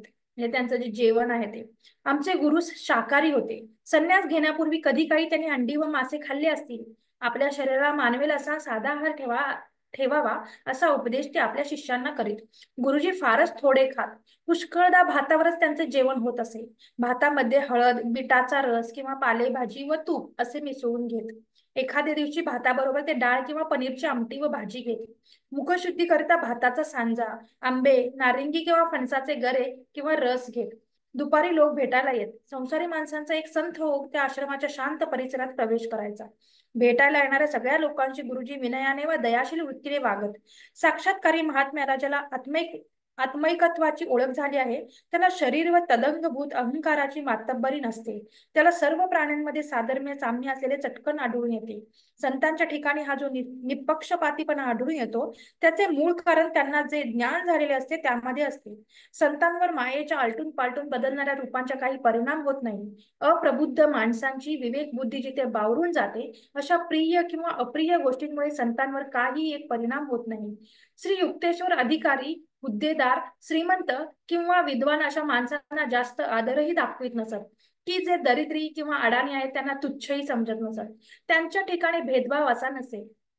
सत्यवचन मग ते एखाद्या मुलाने जरी उच्चारले तरी ते आदराने ऐकत आणि प्रसंगी एखाद्या अहमन्य पंडितांच्या बोलण्याकडे दुर्लक्ष करीत. रात्रीच्या जेवणाची वेळ 8 वाजता असायची. मधून मधून पाहुणेही जेवायला असत. माझे गुरु एकटे असे जेवायला बसत नसत. आश्रमात कोणी जेवावयाचा किंवा असंतुष्ट राहत नसे. काही अनपेक्षित पाहुणे आले तरी श्री युक्तेश्वर घाबरून जात नसत की आश्चर्य पावत नसत. ते आपल्या शिष्यांना अशा युक्तीने सूचना देत की अन्न थोडे असले तरी पुरे पडावे, इतके असून ते काटकसरी असत. त्यामुळे त्यांच्याजवळ पैसा कमी असला तरी त्या योगे पुष्कळ काम होईल. ते नेहमी म्हणत, मिळकतीमध्ये तुमची सारी सुखसोय भागवून घ्या. उधळपट्टी करण्याने तुमचे समाधान नष्ट होते. आश्रमामध्ये कोठे काही समारंभाचा प्रसंग असो, कोठे काही नवीन बांधकाम किंवा दुरुस्तीचे काम असो किंवा इतर कोठे काही व्यवहाराचे काम असो, त्याच्या तपशिलात गुरुजी एका विधायक बुद्धीचे नाविन्य प्रकट करीत. सायंकाळच्या शांत वेळी कधी कधी गुरुजींची प्रवचने होत असत. त्यावेळी वेळेची आठवण राहत नसे. त्यांचा प्रत्येक उद्गार ज्ञानाने तासलेला असे. त्यांच्या भाषणात आणि भाषण शैलीत एक प्रकारचा उदात्त गंभीर आत्मविश्वास प्रतीत होत असे. हा आत्मविश्वास अगदी विलक्षण असे. माझ्या पाहण्यात तरी त्यांच्यासारखा वक्ता झाला नाही. शब्दांचा पेहराव पांघरूनच प्रकट करण्यापूर्वी ते आपले विचार विवेकाच्या तराजूत तोलून मापून घेत. नितांत सत्य सर्वकष आपल्या शरीरशास्त्राच्या गुणधर्मासह सुद्धा त्यांच्या मुखातून जेव्हा बाहेर पडे, त्यावेळी जणू त्यांच्या आत्म्यामधून सुवास बाहेर पसरत असे. मला नेहमी असे वाटे की मी प्रत्यक्ष ईश्वराच्या जिवंत व्यक्त स्वरूपाच्या सानिध्यात वावरत आहे. त्यांच्या दिव्यत्वाच्या वजनाने माझे मस्तक आपोआप त्यांच्या पुढे नमले जात असे. श्री युक्तेश्वरांना समाधी लागू लागली आहे असे पाहुण्यांच्या नजरेला आल्याचे जर त्यांच्या ध्यानात आले तर ते त्यांना चटकन संभाषणात गुंतवून टाकीत. मुद्दाम असा आविर्भाव ते आणू शकत की अंतर्मुख झाल्याच्या अवस्थेत आवर्जून प्रदर्शन करीत नसत. सदैव परमेश्वराच्या ठिकाणी तादात्म्य पावल्याने त्यांना त्याच्याशी सख्य जोडण्याकरिता वेगळा वेळ लागत नसे. ज्याला साक्षात्कार झालेला आहे त्याने ध्यानरूपी पाय ठेवण्याचा दगड अगोदरच मागे टाकून दिलेला असतो. वनस्पतींना फळ यायला लागले की फूल गळून पडायला लागते. परंतु संत महात्मे बहुधा आपल्या शिष्यांचे उदाहरण ठेवून देण्याकरिता बहुधा आपल्या शिष्यांपुढे उदाहरण ठेवून देण्याकरिता आध्यात्मिक रूप, आकार वगैरे वगैरे चिकटून राहतात. मध्यरात्र झाली की गुरुजी एखाद्या लहान मुलाप्रमाणे बोलता बोलता डुलक्या घ्यायला लागत. त्यांना अंथरूण गादी वगैरे लागत नसे. त्यांचे नेहमीचे व्याघ्रांबर आसन जिथे असे त्याच्या पाठीमागे एक अरुंद बाग ठेवलेला असे, त्यावर ते बहुधा झोपत असत. कधी कधी सर्व रात्रभर तत्वज्ञान विषयक चर्चा चालायची. असे प्रसंग अगदी क्वचित येत असे नाही. एखाद्या शिष्याला जर काही प्रश्नाबाबत अगत्याचे विवेचन करावे असे वाटले तर तो गुरुजींशी सर्व रात्रभर चर्चा करीत बसायचा. अशा वेळी मी रात्रभर जागत असे. मला थकवाही वाटायचा नाही की झोपही घ्यावीशी वाटायची नाही. गुरुजींचे जिवंत शब्द पुरेसे असत. अरे, आता पहाट व्हायची वेळ आली, चला आता आपण गंगेच्या तीराने चालत जाऊया. आणि अशा तऱ्हेने पुष्कळदा आमचे आध्यात्मिक मंत्र जागराचे रात्रीचे कार्यक्रम संपत. मी श्री युक्तेश्वर गुरुजींच्या बरोबर राहण्यास सुरुवात केल्यापासून थोड्याच महिन्यात मला त्यांनी एक बोधपाठ दिला, मोठी शिकवण दिली. डासांवर मात कशी करावी. आमच्या घरी रोज रात्री मच्छरदाणी लावण्याची पद्धत होती. पण मला आश्चर्य असे वाटे की सेहरामपूरच्या आश्रमात ही आवश्यक अशी पद्धत का नाही. आश्रम तर डासांचे अगदी माहेरघर होते. मस्तकापासून पायांपर्यंत त्यांनी मला अगदीच चावून घेतले. शेवटी गुरुजींना माझी दया आली. जा, मच्छरदाणी घेऊन येत तुला, आणि एक मलाही आण. ते हसले आणि पुढे म्हणाले, जर तू तुझ्यापुरती एकच आणलीस तर सर्व डास माझ्या एकट्यावरच हल्ला करतील. एकदा काय झाले, गुरुजी नेहमीप्रमाणे मच्छरदाणी बांधण्यास सांगण्यास ते विसरले. रात्र सुरू झाल्यावर डासांचा एक ताफाच्या ताफा आमच्या भोवती जमा झाला. त्या डासांचे गुंजन गीत अगदी असहाय्यपणे मी ऐकत राहिलो. गादीवर पडलो व डासांच्या दिशेने त्यांनी शांत व्हावे म्हणून प्रार्थना करू लागलो. अर्ध्या एक तासाने गुरुजींना जाग यावी या उद्देशाने मी जरा मुद्दाम खोकलो. मला वाटले की डासांच्या या चावण्यामुळे मला वेड लागेल. विशेष करून त्यांचे जे संगीत गान सुरू झाले तेव्हा मला वाटले की ते जणू आपले रक्तपिपासू धर्मविधी उरकीत आहेत. पण गुरुजींना जाग येण्याचे काही चिन्ह दिसेना. मी त्यांच्याजवळ भीत भीत गेलो. त्यांच्या श्वासोच्छ्वास मुळी चालूच नव्हता. त्यांना योग निद्रा लागल्याचे बारीक नजरेने पाहण्याचा माझा पहिलाच प्रसंग होता. मी भीतीने गांगारून गेलो. त्यांची हृदयक्रिया बंद झाली असावी. मी त्यांच्या नाकाखाली आरसा ठेवला. त्यावर वाफ काही दिसेना. अगदी नक्की खात्री करून घेण्याकरता काही मिनिटे मी त्यांचे तोंड व नाकपुड्या आपल्या बोटांनी बंद केल्या. त्यांचे शरीर थंडगार व निश्चल झाले होते. बावरून कोणाला तरी मदतीला बोलवावे म्हणून मी दरवाजाकडे वळलो. अच्छा, होतकरू प्रयोग करता माझे बिचारे नाक. गुरुजींचा आवाज ऐकू आला. हसण्यामुळे तो थरथरत होता. तू झोप का घेत नाहीस? हे सारे जग तुझ्याकरता बदलणार आहे काय? तू आपल्या स्वतःत बदल करून घे. डासांबद्दलची जाणीवच काढून टाक. बघा, त्यांनी मूळच सांगितलं.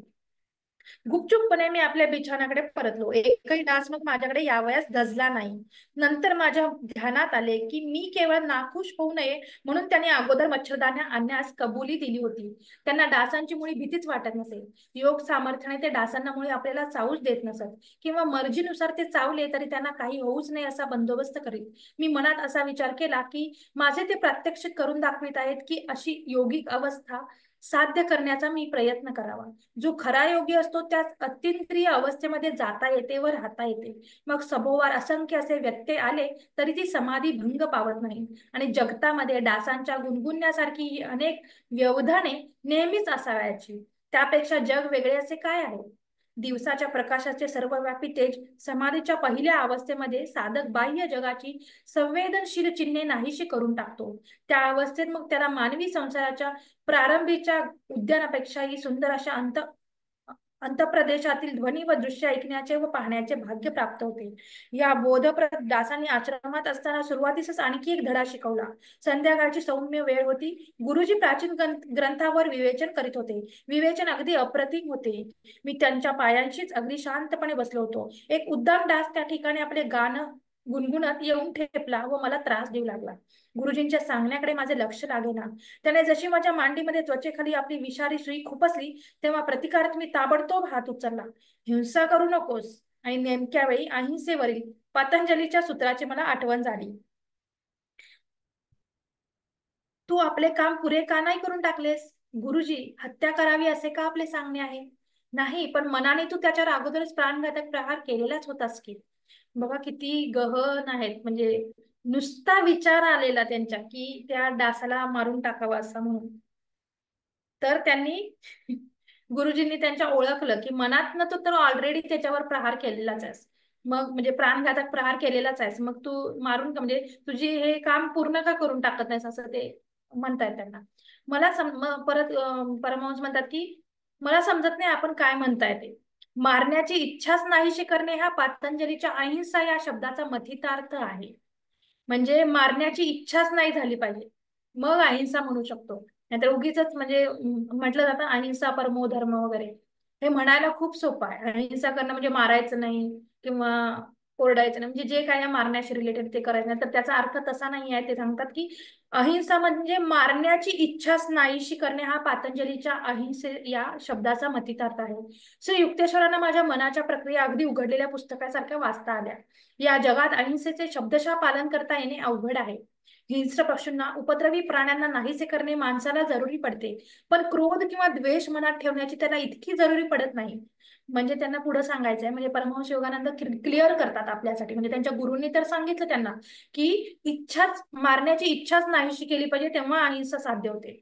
पण परमहंस काय म्हणतात, अहिंसेचा शब्दशः पालन करणं अवघड आहे या जगात, पण हिंस्र पशूंना, उपद्रवी प्राण्यांना नाहीसे करणे माणसाला जरुरी पडते किंवा गरज पडते माणसाला त्यांना नाहीसे करण्याची. पण क्रोध आणि द्वेष मनात ठेवण्याची त्याला इतकी जरुरी पडत नाही. म्हणजे त्यांना म्हणायचं की गरजेपोटी किंवा आवश्यकताच आहे, त्याला ऑप्शनच नाही आहे, तिथं आपण करू शकतो तसं की हिंस्र पशूंना किंवा उपद्रवी प्राण्यांना नाहीसे करू शकतो. पण त्यांच्याबद्दलचा क्रोध आणि द्वेष जो आहे, म्हणजे साधं उदाहरण घेतलं की घरात झुरळ वगैरे असेल, पाल वगैरे असेल, कोणाला त्याची भीती वाटत असेल आणि मारलं किंवा जे काय त्याच्यासाठी औषधं वगैरे ते त्याला टाकले, आणि तरी आपल्या डोक्यात आपण तो द्वेष आणि हिंसा आणि ते जे काही क्रोध आहे तो घेऊन फिरतच असतो ना आयुष्यभर. की कोणी जरी विषय काढला किंवा कुठे जरी आपल्याला दिसलं झुरळ, पाल किंवा काही असे छोटे इन्सेक्ट्स, तर आपल्या मनात तो द्वेष, क्रोध, त्याच्याबद्दलचा राग जो येतोय ना, तर परमहंस योगानंद त्याच्या पुढची पायरी सांगतात की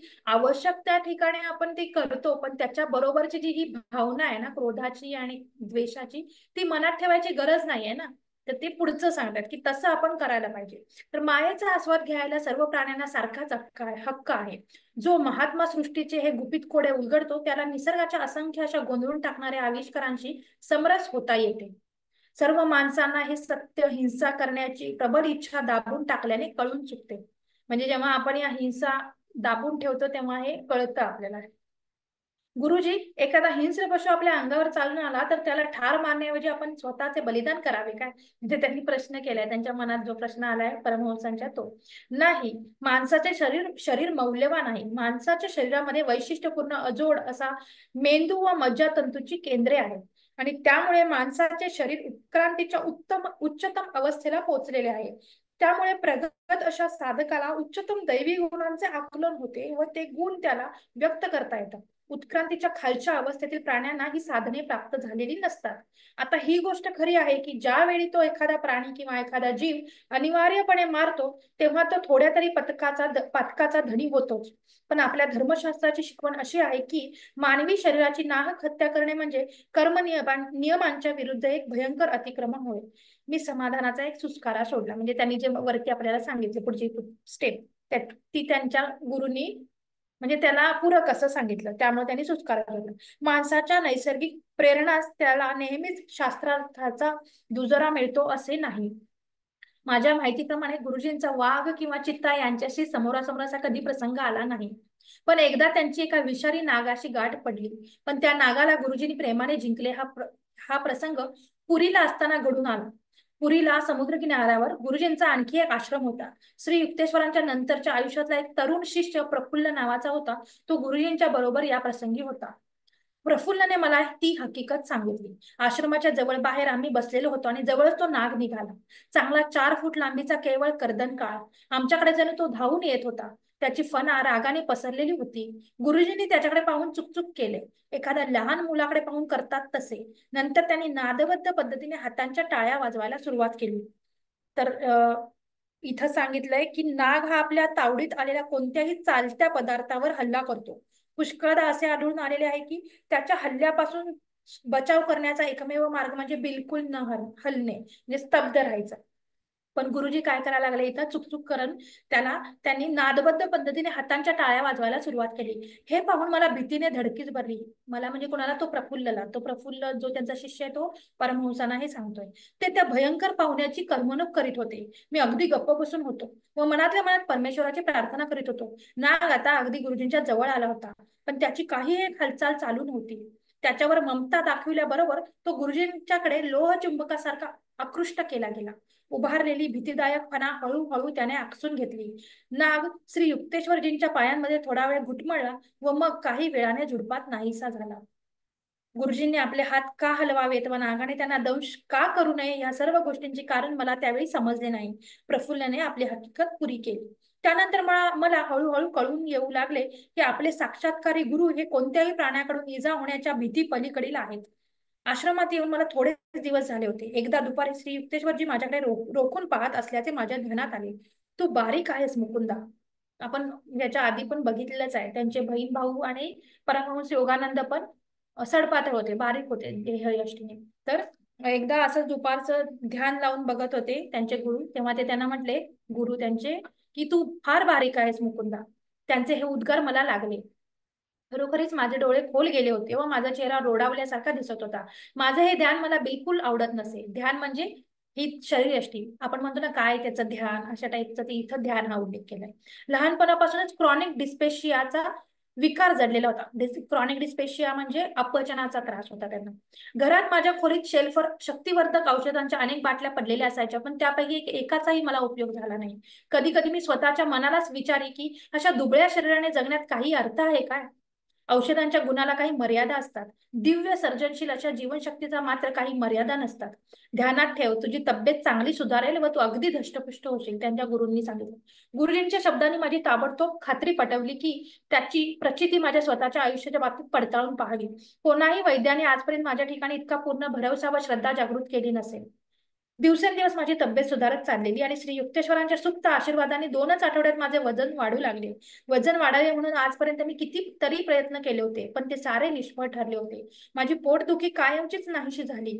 त्यानंतर पुढे पुष्कळदा गुरुजींनी आपल्या दिव्य आशीर्वादाने पुष्कळांचे मधुमेह, अपस्मार, क्षय, अर्धांगवायू यांसारखे रोग बरे केलेले पाहण्याचे सद्भाग्य मला लाभले. पुष्कळ वर्षे झाली मला सुद्धा अशीच काळजी वाटायची की माझे वजन कसे सुधारेल. माझी तब्येत सुधारल्यावर थोड्याच दिवसांनी गुरुजी मला सांगू लागले, एकदा एका मोठ्या दुखण्यातून बरा झाल्यावर अंगात ताकद भरून येत असताना मी वाराणसीला लहरी माशांना भेटावयास गेलो. महाराज, मी म्हणालो, मी फार आजारी होतो व माझे वजन बरेच घटले आहे. मी पाहतो आहे युक्तेश्वर, तू स्वतःलाच आजारी पाडले आहेस आणि आता तुला वाटते की तू बारीक झाला आहेस.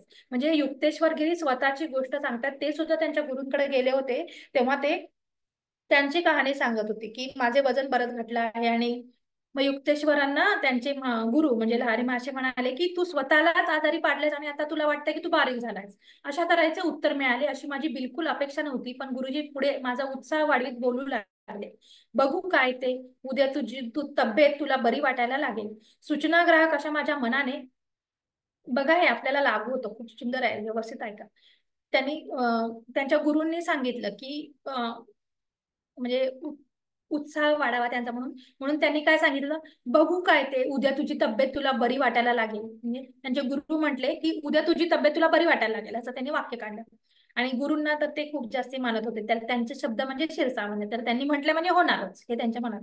मग सूचनाग्राहक अशा माझ्या मनाने या शब्दाचा अर्थ असा घेतला की ते गुप्तपणे मला बरे करीत असावे.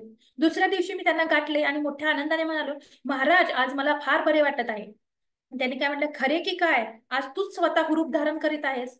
ते पुढे पण सांगतात, तूच स्वतःहून हुरूप धारण केलंयस असं त्यांना म्हणायचं. तर त्यांनी काय सांगितलं परमहंसांनी, नाही गुरुजी, मी विरोध दर्शवला. आपणच मला बरे केलेत. गेल्या कित्येक आठवड्यात मला अशी ही ताकद व असा उत्साह प्रथमच वाटू लागलाय.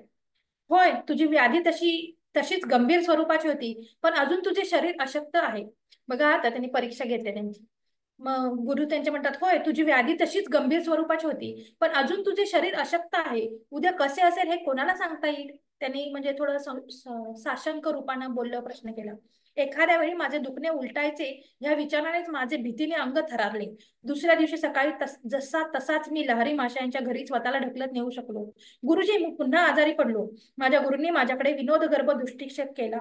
असे होय, म्हणजे तू स्वतःला परत आजारी पडलेस. म्हणजे त्यांचे जे लहरी माशा आहेत त्यांनी सांगितलं की मला त्यांनी म्हणजे स्वतःच आजारी पडलास आणि तू बारीक झालास असं म्हटलास.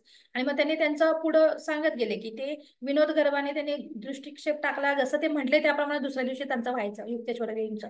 आणि मग ते म्हटले की म्हणजे तू स्वतःला परत आजारी पाडलंस. माझा धीर खचला होता. गुरुदेव, मी म्हणालो, मला आता असे वाटायला लागले आहे की तुम्ही हे सर्व थट्टेवर नेत आहात. मी माझ्या तब्येतीबद्दल जे काही खरोखरी घडत आहे ते सांगत असतो, आणि त्याच्यावर आपला विश्वास का बसत नाही हे मला काही समजत नाही. खरेच आहे, कधी आपण अशक्त आहोत तर कधी आपण सशक्त आहोत असे तू आलटून पालटून स्वतःला समजावून घेत आहेस. दुसरे काय, माझे गुरुजी माझ्याकडे वात्सल्यपूर्ण दृष्टीने पाहत होते. आता तुला समजून चुकले असेल की तुझे असे अर्धसुप्त अर्धजागृत विचार किंवा अपेक्षा चालू असेल. त्याप्रमाणे तुझी प्रकृती सुधारत आहे किंवा बिघडत आहे. विचार ही एक प्रेरणा आहे, शक्ती आहे. विद्युत शक्तीसारखी किंवा गुरुत्वाकर्षणासारखी. परमेश्वराच्या सर्व शक्तिमान अशा चैतन्याचे मानवी मन हे स्फुल्लिंग आहे. मी तुला दाखवू शकेन की ज्या गोष्टीवर तू अत्यंत विश्वास ठेवित आहेस ती तशीच ताबडतोब घडून येईल. म्हणजे लहरी महाशय श्री युक्तेश्वर गिरींना त्यांनी म्हणजे ज्ञान दिलं त्यांनी. लहरी महाशय हे कधी निरर्थक बोलत नाहीत हे मला माहित असल्याने मी त्यांच्या मोठ्या आश्चर्ययुक्त आदरभावाने व कृतज्ञतेने म्हणालो, गुरुजी, समजा मी असे मनात समजलो की मी बरा झालो आहे व माझे वजनही पूर्वीप्रमाणे झाले, तर ते तसे खरोखरच घडून येईल काय? होय, अगदी या घटकेला सुद्धा. गुरुजी अगदी गंभीरपणे सांगू लागले. त्यांची नजर माझ्या डोळ्यांवर स्थिर झालेली होती आणि त्या क्षणीच माझ्या ताकदीतच नव्हे तर वजनात सुद्धा वाढ झाल्याचे मला वाटू लागले. लहरी माशांनी नंतर मौन धारण केले. त्यांच्या पायांशी मी काही तास बसलो व नंतर आईच्या घरी गेलो. वाराणसीत असताना मी तेथेच राहत असे. बेटा, काय झालंय तुला? जलोदर झालाय की काय तुला? एवढा फुगत चालला आहेस तू? आईचा तिच्या स्वतःच्या डोळ्यांवर विश्वास बसेना.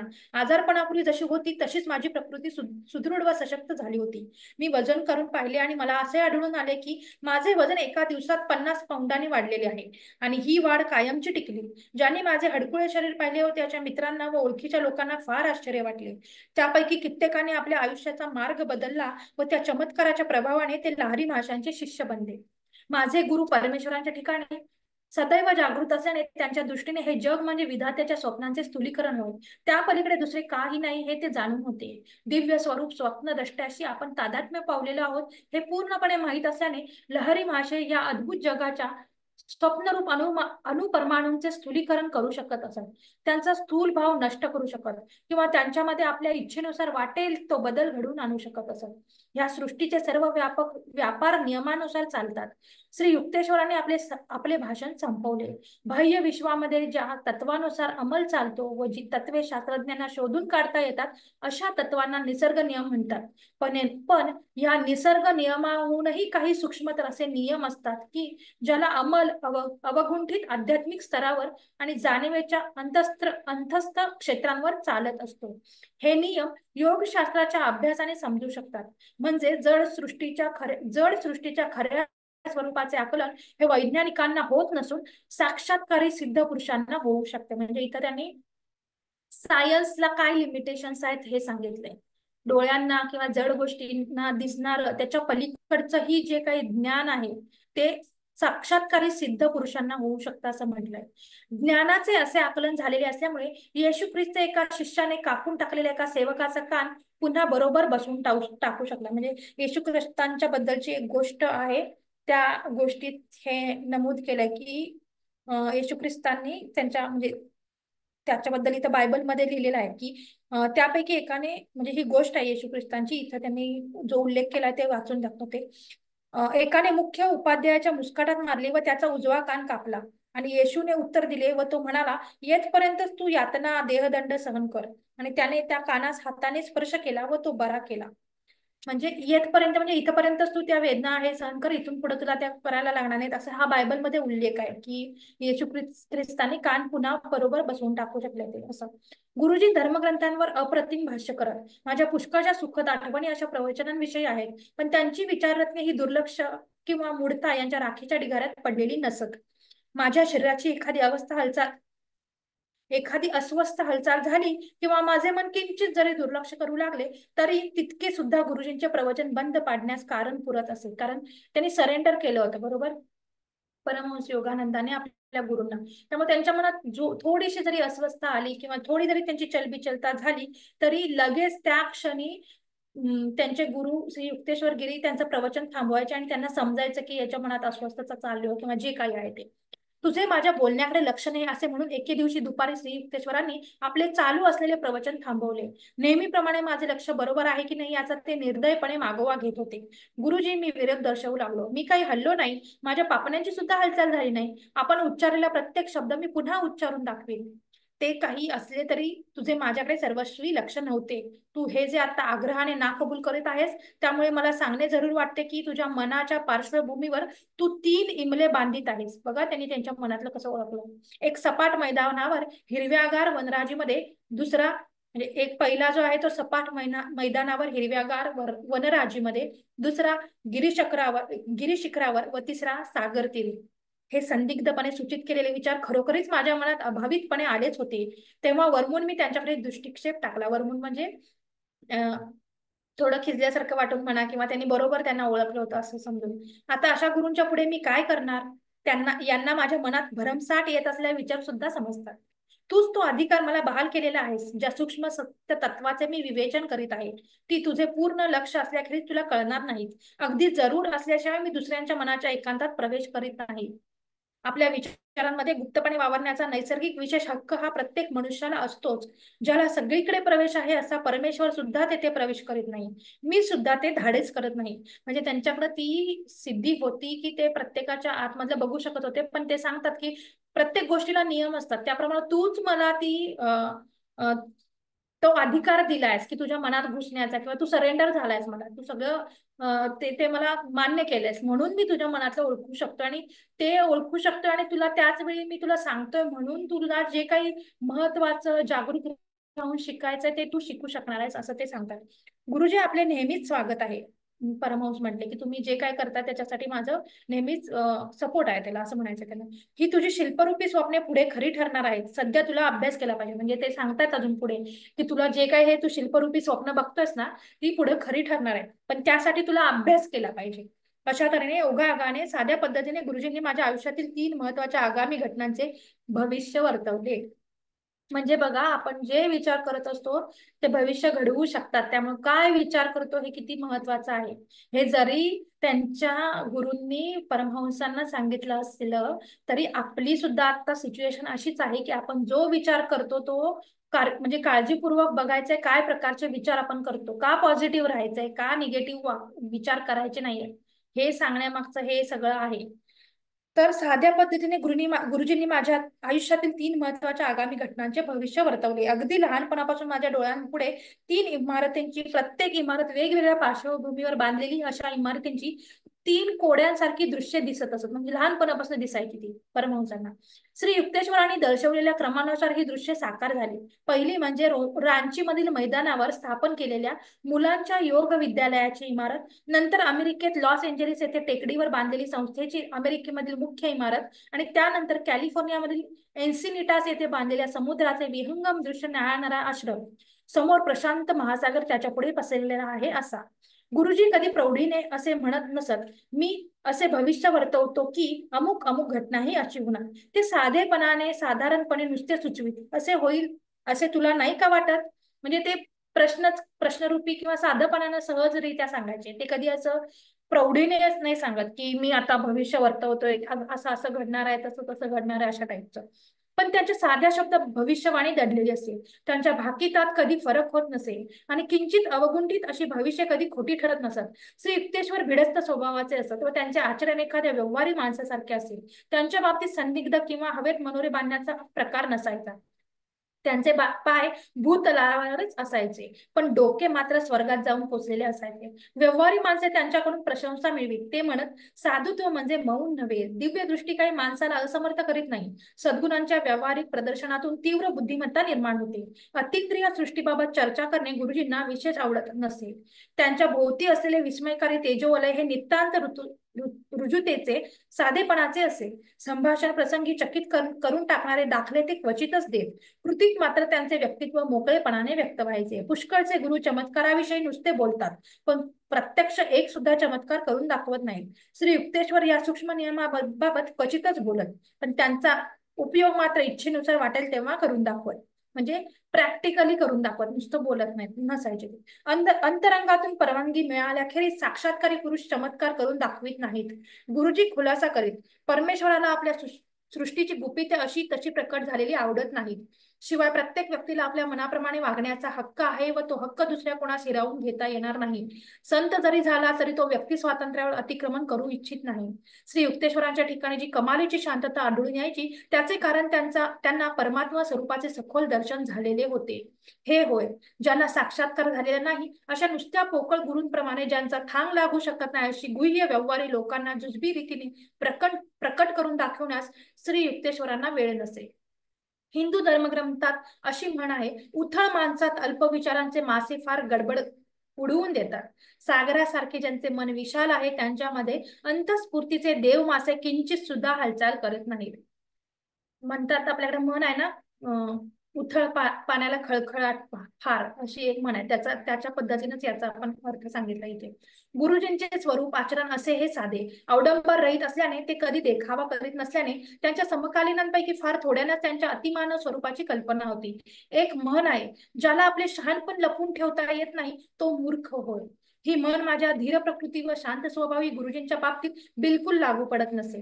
त्यांचा जन्म जरी इतर मर्त्य प्राण्यांसारखा झालेला होता तरी श्री युक्तेश्वरांनी काल व अवकाश यांचा जो स्वामी त्या परमेश्वराच्या ठिकाणी तादात्म्य मिळवलेले होते.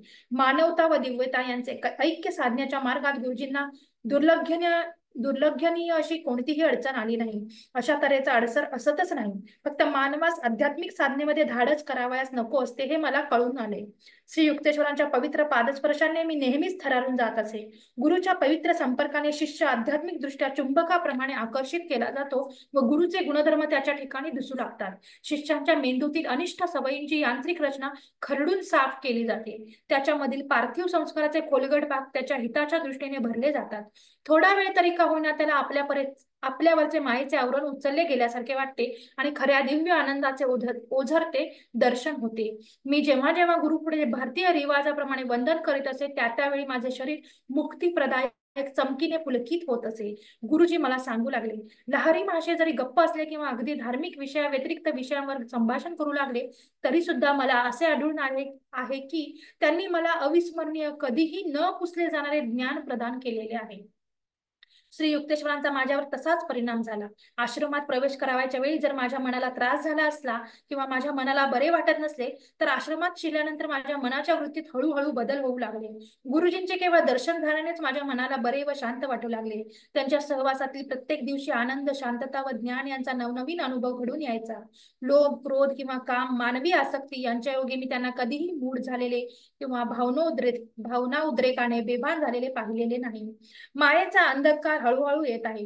चला आपण आता आपल्या हृदय गुंफेत बसून राहू. अशा तऱ्हेचे ताकीद देणारे शब्द वापरून गुरुजी शिष्यांना सतत क्रियायोगाच्या अभ्यासाच्या जरुरीची आठवण करून देत. एखादा नवीन विद्यार्थी प्रसंगी शंका प्रदर्शित करावयाचा की आपण खरोखरच क्रियायोगाची साधना करावयास पात्र असू की नाही, त्यावेळी श्री युक्तेश्वर त्यांचे शंका निरसन करावायचे व त्यांचे समाधान करावायचे. जुने सगळे विसरून जा. सर्व माणसांची आतापर्यंत खलास झालेली आयुष्य ही अनेक लज्जास्पद गोष्टींमुळे अंधकारमय झालेली आहेत. मनुष्याला ईश्वराची ओळख जोपर्यंत झाली नाही तोपर्यंत त्याच्या वागणुकीवर विश्वास ठेवता येत नाही. आतापासूनच जर तो आध्यात्मिक दृष्ट्या उद्योगाला लागलास तर आयुष्यातल्या पुढील सर्व गोष्टी इतर उत्तर सुधारतील. गुरुजींजवळ आश्रमात नेहमी बरेचसे तरुण शिष्य चेले असत. त्यांच्या बौद्धिक व आध्यात्मिक शिक्षणामध्ये त्यांचे आयुष्यभर लक्ष असायचे. त्यांच्या समाधीच्या थोडे दिवस अगोदर त्यांनी 6 वर्षाची 2 मुले व 16 वर्षाचा एक मुलगा यांना शिक्षणाकरिता आश्रमात ठेवून घेतले होते. त्यांनी ज्या विद्यार्थ्यांना आपल्या जवळ ठेवून घेतले होते त्यांना त्यांनी फार दक्षतेने तयार केले. शिष्य आणि शिस्त हे दोन्ही शब्द व्युत्पत्ती शास्त्राच्या दृष्टीने तसेच व्यवहाराच्या दृष्टीने एकमेकांशी संबंधित आहेत. आश्रमवासी गुरूंवर प्रेम करीत असत व त्यांना मानित असत. हातांनी बारीक टाळी वाजवल्यावर शिष्य त्यांच्याजवळ उत्सुकतेने येत, पण ते जेव्हा स्तब्ध व अंतर्मुख असत तेव्हा त्यांच्याशी बोलावायचे कोणास धाडस होत नसे. ते जेव्हा खुशीत येऊन हास्य करीत तेव्हा मुले त्यांना आपल्यातलेच एक समजत असत. श्री युक्तेश्वर क्वचितच दुसऱ्यांना आपली शारीरिक सेवा करावयास सांगत किंवा चेल्याकडून ते कोणत्याही तऱ्हेची मदत त्याने आपण होऊन दिल्याशिवाय घेत नसत. कपडे धुण्याचे खास काम जर शिष्य विसरले तर गुरुजी ते स्वतः करीत. त्यांच्या अंगावरील नेहमीचे वस्त्र म्हणजे संन्यासाचे पूर्वापार चालत आलेले भगव्या रंगाचे वस्त्र होय. घरातल्या घरात ते बंद नसलेले पादत्राण वापरीत. ते पादत्राण योग्यांच्या पद्धतीप्रमाणे वाघाचे किंवा हरणाच्या कातळ्याचे केलेले असे.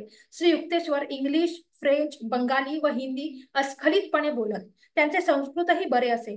इंग्लिश व संस्कृत शिकवण्याबाबत त्यांनी स्वतः विद्यार्थ्यांना त्या भाषा लवकर समजाव्यात म्हणून काही युक्त्या आपल्या कल्पकतेने शोधून काढल्या होत्या व त्यांचा ते संथपणे शिकवण्याच्या कामी अवलंब करीत. गुरुजींना आपल्या शरीराबद्दल विशेष अशी आसक्ती नव्हती, पण प्रकृतीची ते योग्य ती काळजी घेत. शारीरिक व मानसिक आरोग्य राखण्याच्या कामी दैवी ईश्वर प्रेरित दक्षता यथायोग्य तऱ्हेने नित्य कार्य करीत असते असे ते प्रतिपादन करीत.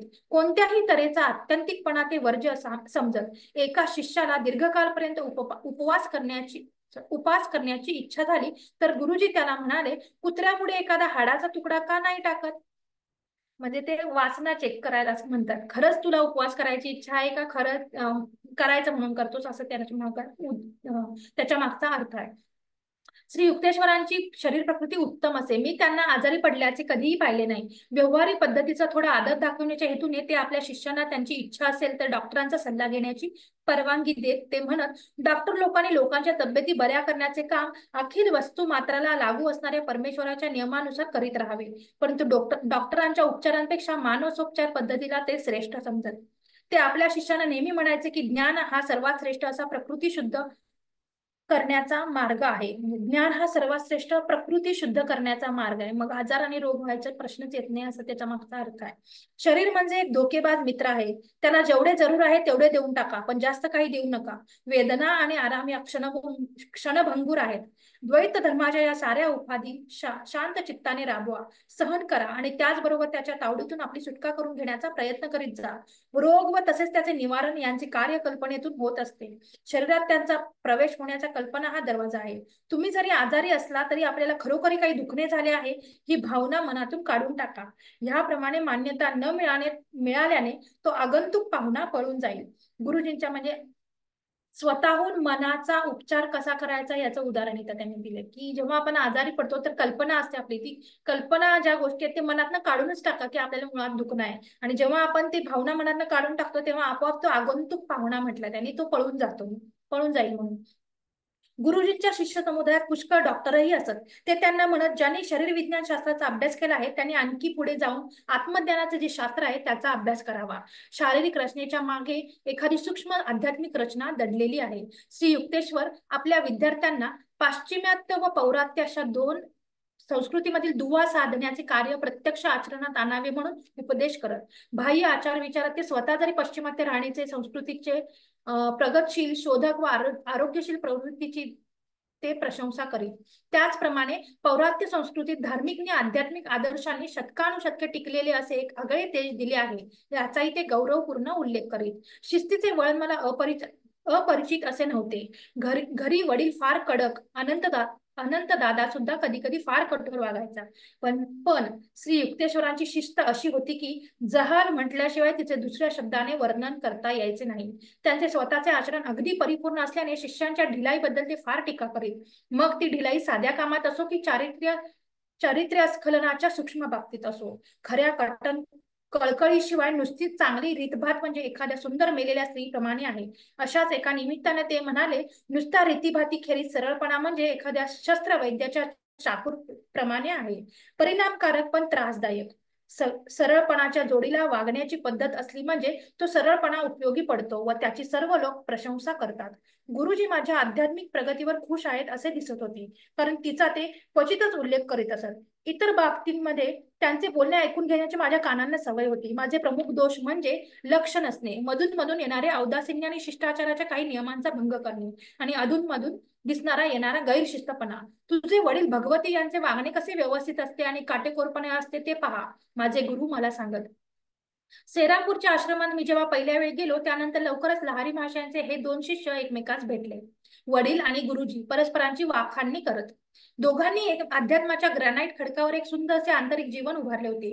सर्वग्रासी काळाला ते बधणारे नव्हते. अगदी लहानपणी एका शिक्षकाने मला काही थोडे दिवस शिकवले होते. त्याच्याकडून मी काही चुकीचे धडे ग्रहण केले होते. त्याने मला असे ठासून सांगितले होते की संसारातील कर्तव्यामध्ये चेल्याने फारसे लक्ष घालू नये. मी ज्या ज्यावेळी कामाकडे दुर्लक्ष केले किंवा काम करण्याचे टाळले त्यावेळी मला शिक्षकाने शिक्षा केली नाही. मनुष्याचा स्वभावच असा आहे की अशा तऱ्हेची शिकवणूक तो लवकरच आत्मसात करतो. अशा तऱ्हेच्या गोड वाटणाऱ्या निष्काळजीपणाच्या भ्रमापासून गुरुजींच्या कडक शिस्तीच्या दंडुक्याने मला ताळ्यावर आणले. जी माणसे या जगाच्या दृष्टीने फार चांगली असतात ती दुसऱ्यांना सुशोभित करतात. श्री युक्तेश्वरांनी एकदा वरीलप्रमाणे शेरा मारला, जोपर्यंत तुम्ही पृथ्वीवरील खुली हवा घेता तोपर्यंत तुम्हावर कृतज्ञ बुद्धीने जगाची सेवा करण्याचे बंधन असते. फक्त ज्याने श्वसनरहित अवस्था साध्य केली आहे तोच फक्त विश्वाच्या हुकमाचा बंदा राहत नाही. ते पुढे वृक्षपणे म्हणाले, तुझी जेव्हा अशी पूर्णावस्था येईल तेव्हा मी तुला सांगण्यास विसरणार नाही. माझे गुरु कोणत्याही लालचीने वश होत नसत, प्रेमाने सुद्धा. ते कोणालाही दया दाखवित नसत. अगदी आपण होऊन खुशीने शिक्षणाकरता आलेल्या माझ्यासारख्या अगदी आपणहून खुशीने शिक्षणाकरिता आलेल्या माझ्यासारख्या शिष्याला सुद्धा ते दया दाखवत नसत. गुरुजी आणि मी विद्यार्थ्यांकडून किंवा तिराईताकडून वेढले गेलेले असो किंवा आम्ही दोघे एकटेच असू, ते नेहमी स्पष्ट बोलत व टीका करायची ती कडकपणे करीत. उथळपणा किंवा विसंगतपणा यास कारणीभूत होणारी कितीही जरी क्षुल्लक ढिलाई झाली तरी त्यांच्या निर्भत्सनेतून सुटत नसे. अहंकार जमीनदोस्त करून टाकण्याची ही कडक शिस्त पालन करण्यास फार कठीण होती. परंतु माझा दृढनिश्चयच असा झाला होता की श्री युक्तेश्वरांना माझ्या मानसिक सुरकुत्या सरळ करून टाकण्यास पूर्ण मुभा द्यावी. माझ्यामध्ये हे प्रचंड परिवर्तन घडून आणण्याचे ते सारखे कष्ट करीत असत आणि त्यांच्या शिस्तीच्या हातोड्याच्या वजनाखाली पुष्कळदा मी हादरून जात असे. तुला जर माझे बोलणे आवडत नसेल तर तुला जायला केव्हाही मोकळीक आहे, गुरुजी मला आश्वासन देत. मला तुझ्यापासून काहीही नको आहे, फक्त तुझ्यामध्ये उन्नती व्हावी अशी माझी तीव्र इच्छा आहे. तुला जर येथे आश्रमात राहिल्याने फायदा होत आहे असे वाटत असेल तरच तू येथे राहा. माझ्या अहंकाराला ते असे नमवणारे प्रहार करीत त्याबद्दल त्यांचे माझ्यावर अपरिमित ऋण आहेत. उदाहरण द्यायचे म्हणजे मला कधी कधी वाटते की माझ्या जबड्यामधून सडलेला आणि कुजलेला दात ते शोधून काढून उपटून बाहेर फेकून देत आहेत. मनुष्याच्या मनावरील अहंतेचे कवच इतके घट्ट बसलेले असते की ते काढून टाकण्याकरिता जोर लावल्याशिवाय काम होत नाही. ते कवच एकदा काढून टाकले की मनुष्याच्या मनामध्ये दिव्यत्व प्रकट व्हायला शेवटी मार्ग मोकळा होतो. स्वार्थाने ओतप्रोत भरलेली कठीण अंतःकरणे भेदून आरपार होण्यास ते सारखा वृथा संघर्ष करीत असत. श्री युक्तेश्वरांनी अंतःस्फूर्ती ही दुसऱ्यांच्या अंतःकरणाचा भेद घेत असे. मग श्री युक्तेश्वरांची अंतःस्फूर्ती ही दुसऱ्यांच्या अंतःकरणाचा भेद घेत असे.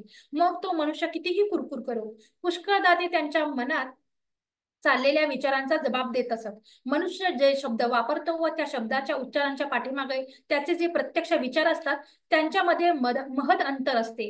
गुरुजी म्हणायचे, शांतपणे विचार करून दुसऱ्याचे विचार त्याच्या शब्दावडंबराच्या गोंधळाच्या पलीकडे जाऊन जाणावेत. दिव्य दृष्टीने जे ज्ञान प्रकट होते ते पुष्कळदा संसारी जनाच्या कानांना ऐकावयास क्लेशकारक असते. उथळ वरवरच्या शिष्यांना गुरुजी आवडत नसत. पण सुज्ञ विद्यार्थी जे असत, अर्थात त्यांची संख्या कमी होती, त्यांना मात्र त्यांच्याबद्दल नितांत आदर असे. मी असे सांगण्याचे धाडस करतो की श्री युक्तेश्वरांचे बोलणे असे स्पष्ट निर्भीड व टीकात्मक स्वरूपाचे नसते तर त्यांच्या भोवती अनुयायांची मनस्वी गर्दी झाली असती. त्यांनी एकदा माझ्याजवळ कबूल केली की माझ्याकडे जे शिकावयास येतात त्यांना मी कडक शिस्तीत धरतो. माझा शिरस्ता असा आहे, पत्करा नाही तर सोडून द्या, मला तडजोड करायची नाही. पण तू तुझ्या शिष्यांची दयाशील वृत्तीने वाग. म्हणजे ते पुढे सांगतायत की तू तुझ्या शिष्यांबरोबर दयाशील वृत्तीने वागशील, तुझी ती पद्धत असेल. मी शुद्धीकरण फक्त कडक भट्टीतच करतो. माझी ही दिव्य परीक्षा साधारण प्रतीच्या शिष्यांना सहन व्हायची नाही, त्यांना ती भाजून काढेल. प्रेमाचा सौम्य मार्ग सुद्धा असे परिवर्तन घडवून आणू शकतो. कडक व नरम हे दोन्ही मार्ग सारखेच परिणामकारक ठरतात, पण त्यांचा शहाणपणाने चातुर्याने उपयोग केला पाहिजे. ते पुढे म्हणाले, तुला परदेशात जावे लागेल, तेथे अहंकारावर असे कडक ताशेरे मारलेले कुणाला रुचणार नाही. उपदेशकाला जर पाश्चिमात्य जगात भारताच्या संदेशाचे प्रचार करायचा असेल तर दुसऱ्याचा दृष्टिकोन समजून घेण्याचे धैर्य, चिकाटी व असीम सहनशक्तीची जरुरी आहे. गुरुजींच्या स्पष्ट वक्तपणामुळे त्यांच्या भोवती त्यांच्या हयातीत जरी विशेष गर्दी झाली नाही तरी त्यांच्या शिकवणुकीचा अभ्यास करणारे असे निष्ठावंत कळकळीचे विद्यार्थी त्यांच्या पश्चात उत्तरोत्तर अधिकाधिक संख्येने वाढत गेले व तसे पाहिले तर त्यांचे चैतन्य अशा व्यापक अर्थाने या जगावर आजही वास करीत आहेत. थोर सिकंदरासारख्या महान योद्ध्यांनी भूमीवर स्वामित्व मिळवण्याची आकांक्षा बाळगली.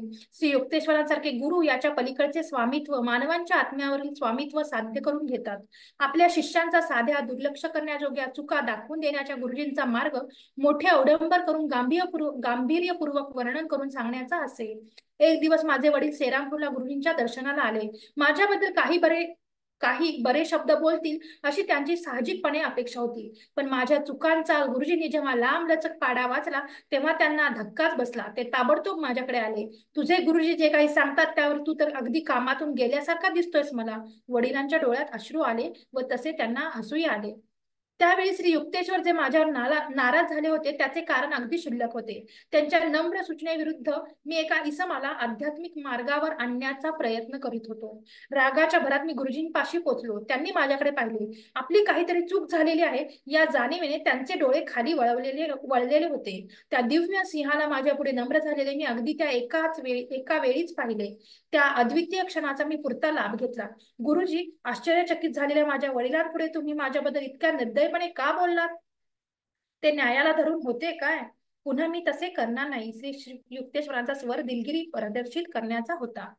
म्हणजे गुरु असून पण ते क्षमा किंवा माफी मागण्यासारखं त्यांनी बोलला शब्द, ते वाक्य.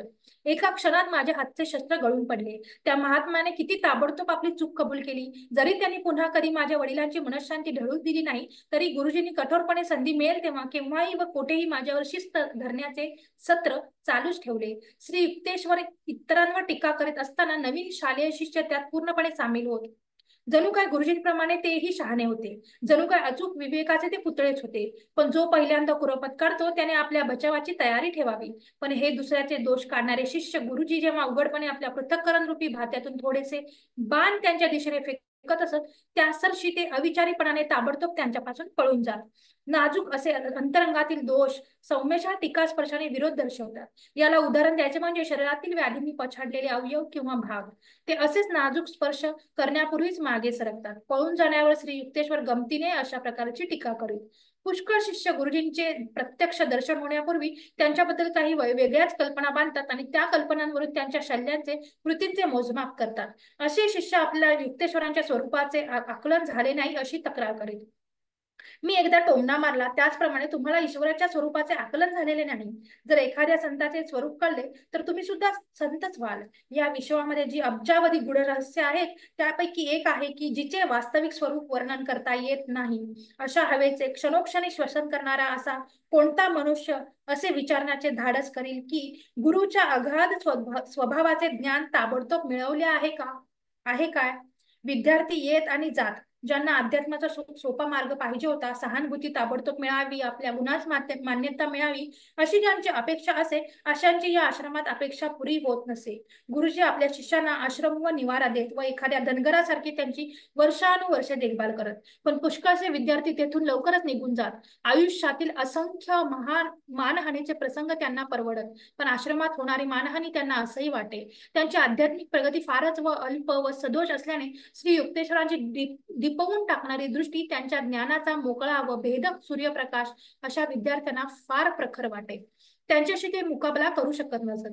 असे विद्यार्थी पुढे कमी योग्यतेचा दुसरा गुरु शोधून काढीत की जो गुरु त्यांची खुशामत करून त्यांचे अज्ञान तसेच कायम ठेवी, त्यांना त्यांच्या अज्ञानरूपी झोपेतून उठवीत नसे. अगदी सुरुवातीला मी जेव्हा गुरुजीकडे आलो तेव्हा त्यांच्याकडून बोलणे खाण्याची मला नेहमी धास्ती वाटे. मला नंतर लवकरच आढळून आले की त्यांची शाब्दिक टीकेची शस्त्रक्रिया ही फक्त आशांवर माझ्यासारख्यावरच चालायची की जे आपणहून त्यांच्या शिस्तीच्या हुकुमतीत आलेले आहेत. जर एखाद्या कुरकुरणाऱ्या विद्यार्थ्यांनी शिस्तीत विरोध दर्शवला तर श्री युक्तेश्वर अगदी गप्प बसत. त्यांना ते आपली बेअदबी झाली असे वाटत नसे. अशावेळी त्यांच्या शब्दात क्रोध दर्शवला जात नसे. कोणाला उद्देशून नसणाराचा त्यात सर्वसामान्य उपदेश असायचा. आश्रम पाहावयास येणाऱ्या केवळ प्रासंगिक अशा पाहुण्यांशी वागताना गुरुजी असे निर्भिसनार्पर शब्द वापरीत नसत. ते त्यांचे दोष क्वचितच काढीत, मग ते अगदी उघड स्वरूपाचे असले तरीही. पण जे विद्यार्थी त्यांच्याकडे उपदेश करता येत त्यांच्या बाबतीत श्री युक्तेश्वरांना एक प्रकारची गंभीर जबाबदारी वाटायची. ज्यांचे अंतरंग अहंकाराने भरून गेलेल्या अशा मानव प्राण्याचे संपूर्ण परिवर्तन करण्याचे महाकठीण काम हाती घेणारा गुरु खरोखरच धन्य होय. संतांच्या धैर्याचे मूळ हे असे मायेने भांबावून गेलेल्या लोकांबद्दल, या जगात आंधळ्यासारखे चाचपडत अडखळत असणाऱ्या लोकांबद्दल वाटणाऱ्या दर्यार्ध बुद्धीमध्ये असते. मनातल्या मनात जाणवणारी चीड मी जसजसा टाकून देऊ लागलो तशी माझी हजेरी सुद्धा कमी कमी होऊ लागली. हे माझ्या ध्यानात येऊ लागले. एका अगदी सूक्ष्म अशा पद्धतीनुसार गुरुजींच्या वागण्यात पूर्वी कधी नसे अशी क्षमाशीलता दिसू लागली. हळूहळू त्यांच्या आणि माझ्यामधील कृत्रिमतेची व अंतर्मनातील वेगळ्या भावनेची भिंत की जिच्यामुळे मनुष्य आपले व्यक्तिमत्व विशिष्टत्व साधारणपणे जपून ठेवण्याची खटपट करीत असतो ती मी पाडून टाकली. परिणामी मी विनासायास गुरुच्या ठिकाणी तन्मयता पावलो. त्यानंतर मला आढळून आले की ते विश्वासाचे पूर्ण निधान समंजस सहृदय उघड न दाखविता प्रेमाचा वर्षाव करणारे असे आहेत. ते फक्त प्रेमाचा ममतेचा उघड असा शब्द तोंडातून बाहेर काढीत नसत. माझी स्वतःची मनोवृत्ती ही प्रामुख्याने भक्तिमार्गी आहे. गुरुजी हे ज्ञानमार्गी होते. भक्तीचा त्यांना एवढा जिव्हाळा नव्हता आणि त्यामुळे त्यांना उपदेशात थंडगार आध्यात्मिक गणिताची भाषा असायची. त्यांच्या सुरुवातीला त्यांचे हे ज्ञानमार्गी व भक्तिशून्य स्वरूप मला बेचैन करायचे. पण जसजसा मी त्यांच्याशी एकरूप होऊ लागलो तसतसा परमेश्वर प्राप्तीविषयीचा माझा भक्तिभाव कमी न होता वाढतच जाऊ लागला. साक्षात्कारी गुरु आपल्या विविध प्रकारच्या शिष्यांना त्यांच्या मूलभूत अशा नैसर्गिक विचारसरणीनुसार मार्गदर्शन देण्याच्या कामी पूर्ण वाकबगार होते. श्री युक्तेश्वर आणि मी आम्हा दोघांमधील संबंध फारसे बोलके नव्हते. हे जरी खरे असले तरी निशब्द मनोवेदकता असायची. पुष्कळदा माझ्या विचारांवर त्यांची सुप्त छाप शिक्कामोर्तब असल्याचे मला आढळून येईल आणि त्यामुळे बोलण्याची जरुरीच उरत नसे. त्यांच्या शेजारी शांतपणे बसून त्याचे औदार्य माझ्यावर शांतपणे अवतरत असल्याचे मला आढळून येईल. गुरुजींची निपक्षपाती न्यायी वागणूक आमच्या कॉलेजच्या पहिल्या वर्षाच्या उन्हाळ्याच्या सुट्टीमध्ये स्पष्ट दिसून आली. श्रीरामपूरला गुरुजींच्या सान्निध्यात खंड न पडता काही महिने घालवण्याचे मी ठरवले होते. आश्रमाची व्यवस्था आता तुझ्याकडे. मी उत्साहाने आलो हे पाहून श्री युक्तेश्वरांना फार आनंद वाटला. तुझे काम म्हणजे पाहुण्याचे स्वागत करणे व इतर शिष्यांच्या कामावर देखरेख करणे असे राहील. सुमारे एक पंधरवड्याने पूर्व बंगालमधून कुमार नावाचा एक ग्रामीण तरुण आश्रमात शिक्षण घेण्याकरता म्हणून दाखल झाला. अतिशय बुद्धिमान असल्याने त्याने गुरुजींचे प्रेम लवकरच संपादन केले. या नवीन आश्रमवासियाच्या बाबतीत श्री युक्तेश्वरांनी अगदी नरमाईचे धोरण का स्वीकारले याचे कारण कळणे कठीण होते. मुकुंदा, तुझी कामे कुमारला करू दे. तू झाडलोट व स्वयंपाक कर. तो नवीन मुलगा आमच्या बरोबर राहिला असेल नसेल तोच गुरुजींनी अशा सूचना दिल्या. एकदम मोठेपणा आल्यामुळे कुमारने एखाद्या लहान कुटुंबात जशी अरेरावी करतात तशी अरेरावी करण्यास सुरुवात केली. इतर शिष्य गुपचूप बंड करण्यास प्रवृत्त होऊन दररोज माझा सल्ला घेऊ लागले. ही परिस्थिती जवळजवळ 3 आठवडे चालली. नंतर माझ्या कानांवर कुमार आणि गुरुजी यांचे खाली दिल्याप्रमाणे भाषण ऐकू आले. मुकुंदाच्या पुढे हात टेकले. तो मुलगा म्हणाला, तुम्ही मला देखरेख करायला ठेवले पण सगळे त्याच्याकडेच जातात व त्याचे ऐकतात आणि म्हणूनच मी त्याला स्वयंपाकाचे काम सांगितले व तुला बैठकीच्या खोलीतील कामावर नेमले. म्हणजे तुला कळावे की जो लायक पुढारी आहे तो काम करू इच्छितो आणि इतरांच्यावर हुकूमत गाजवत नाही. श्री युक्तेश्वरांचे वरील शुष्क शब्द कुमारला नवीन होते. तुला मुकुंदाची जागा पाहिजे होती पण ती टिकवायची तुझी लायकी नाही. जा, आता तू आपले पूर्वीचे स्वयंपाकाच्या मदतनीसाचे काम करीत जा. या मानहानीच्या प्रसंगानंतर गुरुजींनी कुमारचे पूर्वीप्रमाणे लाड करणे सुरू केले. या आकर्षणाचे गूढ कोण बरे उकलणार? कुमारमध्ये आमच्या गुरुजींना एक सुंदर झरा सापडला होता पण तो झरा इतर शिष्यांना पाण्याचे फवारे देत नव्हता. जरी तो नवीन मुलगा श्री युक्तेश्वरांचा लाडका होता तरी मला त्याचा हेवा वाटत नव्हता. गुरुजनांच्या ठिकाणी सुद्धा वैयक्तिक चमत्कारिक आवडीनिवडी असतात आणि त्यामुळे जीवनाला अनेक तऱ्हांची उच्च दर्जाची विचित्रता व विविधता प्राप्त होते. बारीक सारीक गोष्टींची मी पर्वा करीत नसे. श्री युक्तेश्वरांकडून वरवरच्या स्तुती प्रशंसेपेक्षा उच्चतर लाभाची मी अपेक्षा करीत होतो. कुमार एकदा काही एक कारण नसता आपल्या मनातले विष ओकला. मला त्याचे बोलणे जिव्हारी लागले. तुझे डोके आता इतके फुगले आहे की ते आता फुटणार. अंतस्फूर्तीने मला जे सत्य कळले त्यावरून मी त्याला धोक्याची सूचना देत होतो. तू आपली वागणूक जर सुधारली नाहीस तर एक दिवस तुला आश्रम सोडून जावे लागेल. कुमार कुचेष्टेने हसू लागला आणि त्याच वेळी गुरुजी खोलीत आले. कुमारने त्यांना मी काय बोललो ते सांगितले. आता माझी चांगलीच खरडपट्टी निघणार म्हणून मी चोरासारखा कोपऱ्यात जाऊन उभा राहिलो. कदाचित मुकुंदाचे खरे असेल. गुरुजींचे हे उत्तर ऐकून कुमार अगदी गार पडला. नंतर वर्षभराने कुमार आपल्या लहानपणच्या घरी जावयास निघाला. श्री युक्तेश्वरांच्या सौम्य नापसंतीची त्याने कदर केली नाही. गुरुजी कधीही आपल्या शिष्याच्या हालचालीवर हुकूमत गाजवीत नसत. तो मुलगा जेव्हा काही महिन्यांनी परत सेरामपूरला आला तेव्हा त्याच्या वागणुकीत एक अप्रिय असा फरक दिसून आला. रुबाबदार गंभीर तेजस्वी चेहऱ्याचा कुमार जाऊन त्याच्या ऐवजी आमच्या डोळ्यांसमोर एक गावंढळ खेडूत उभा राहिला आणि येताना त्याने पुष्कळशी व्यसनेही लावून घेतली होती. गुरुजींनी मला बोलावले आणि भग्न हृदयाने मला सांगितले की हा मुलगा आता आश्रमातील संन्यासी जीवनाला योग्य राहिला नाही.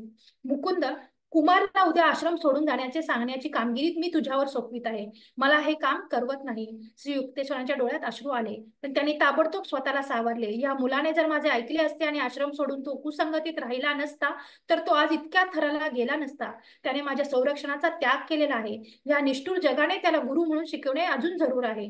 कुमार गेल्याने मी काही शेफारून गेलो नाही. उलट मला वाईट वाटले की गुरुजींचे प्रेम मिळवण्याचे सामर्थ्य ज्याच्या अंगी आहे त्याने इतक्या ताबडतोब जगातील मोहास बळी पडावे. मदिरा व मदिराक्षी याबद्दलची भोगवासना ही माणसाला मुळचीच आहे हे समजण्यास काही नाजूक दृष्टीची जरुरी नाही. इंद्रियांच्या चाळ्यांना ओलियांडर झाडाची उपमा देता येण्यासारखे आहे. हे झाड कसे नेहमी हिरवेगार असते व गुलाबी रंगाच्या सुवासिक फुलांनी बहरलेले असते पण या फुलझाडाचा प्रत्येक भाग विषारी असतो. इंद्रियांच्या भोगेच्छेवर उपाय हा स्वतःजवळच असतो.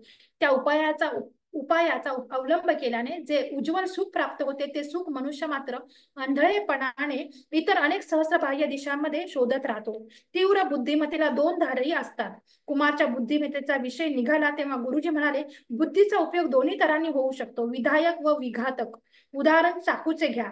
त्याने अज्ञान रूपी गळूही कापता येतो व तसा स्वतःचा शिरच्छेदही करता येतो. बुद्धिमत्ता ही योग्य दिशेने काम करते पण केव्हा, जर त्यावेळी मनाने आध्यात्मिक नीती नियमांची अनिवार्यता मान्य केली असेल तेव्हा.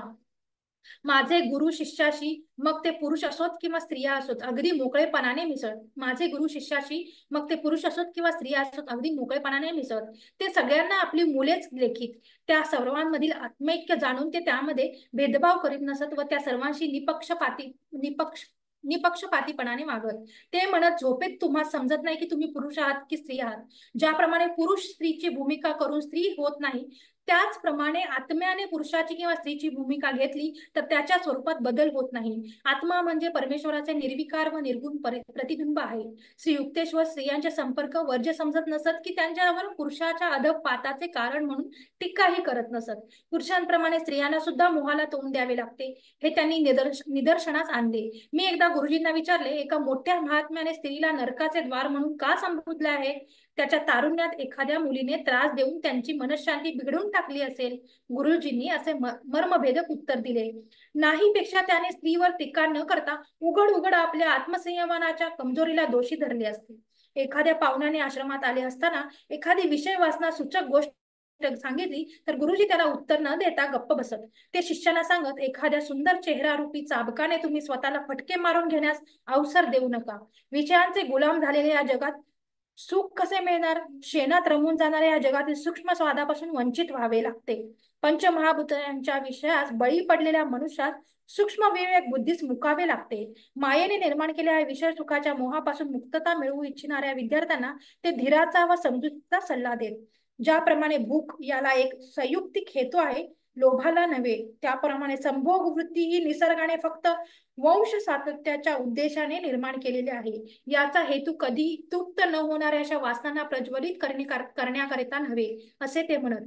दुष्ट वासनांच्या आत्ताच्या आत्ता नाश करा, नाहीतर त्या तुमच्या पार्थिव शरीरातून लिंग देह बाहेर पडल्यावर सुद्धा तुमच्या बरोबर टिकून राहतील. जरी शरीर दुर्बळे असले तरी मनाने सारखा विरोध करत राहिले पाहिजे. जर प्रलोभन तुमच्यावर निर्दय हल्ला करीत असेल तर त्यावर व्यक्तिनिरपेक्ष विश्लेषण करून व दुर्दमनीय अशा इच्छाशक्तीच्या जोरावर जय मिळवा. प्रत्येक नैसर्गिक काम क्रोधादी विकारावर जय मिळवता येतो. तर अजून थोडा राहिलाय हा चॅप्टर, तर आपण तो उद्या बघूया. आता आपण ध्यान करूयात. तर वोटेक्स वॉटर करून पाणी पिऊन घ्यायचंय. मी 1 मिनिट द्यायचे सगळ्यांना. तर सगळ्यांनी आपलं आपलं पाणी वोटेक्स करून घ्यायचंय आणि त्याला अफर्मेशन देऊन पाणी पिऊन घ्यायचंय.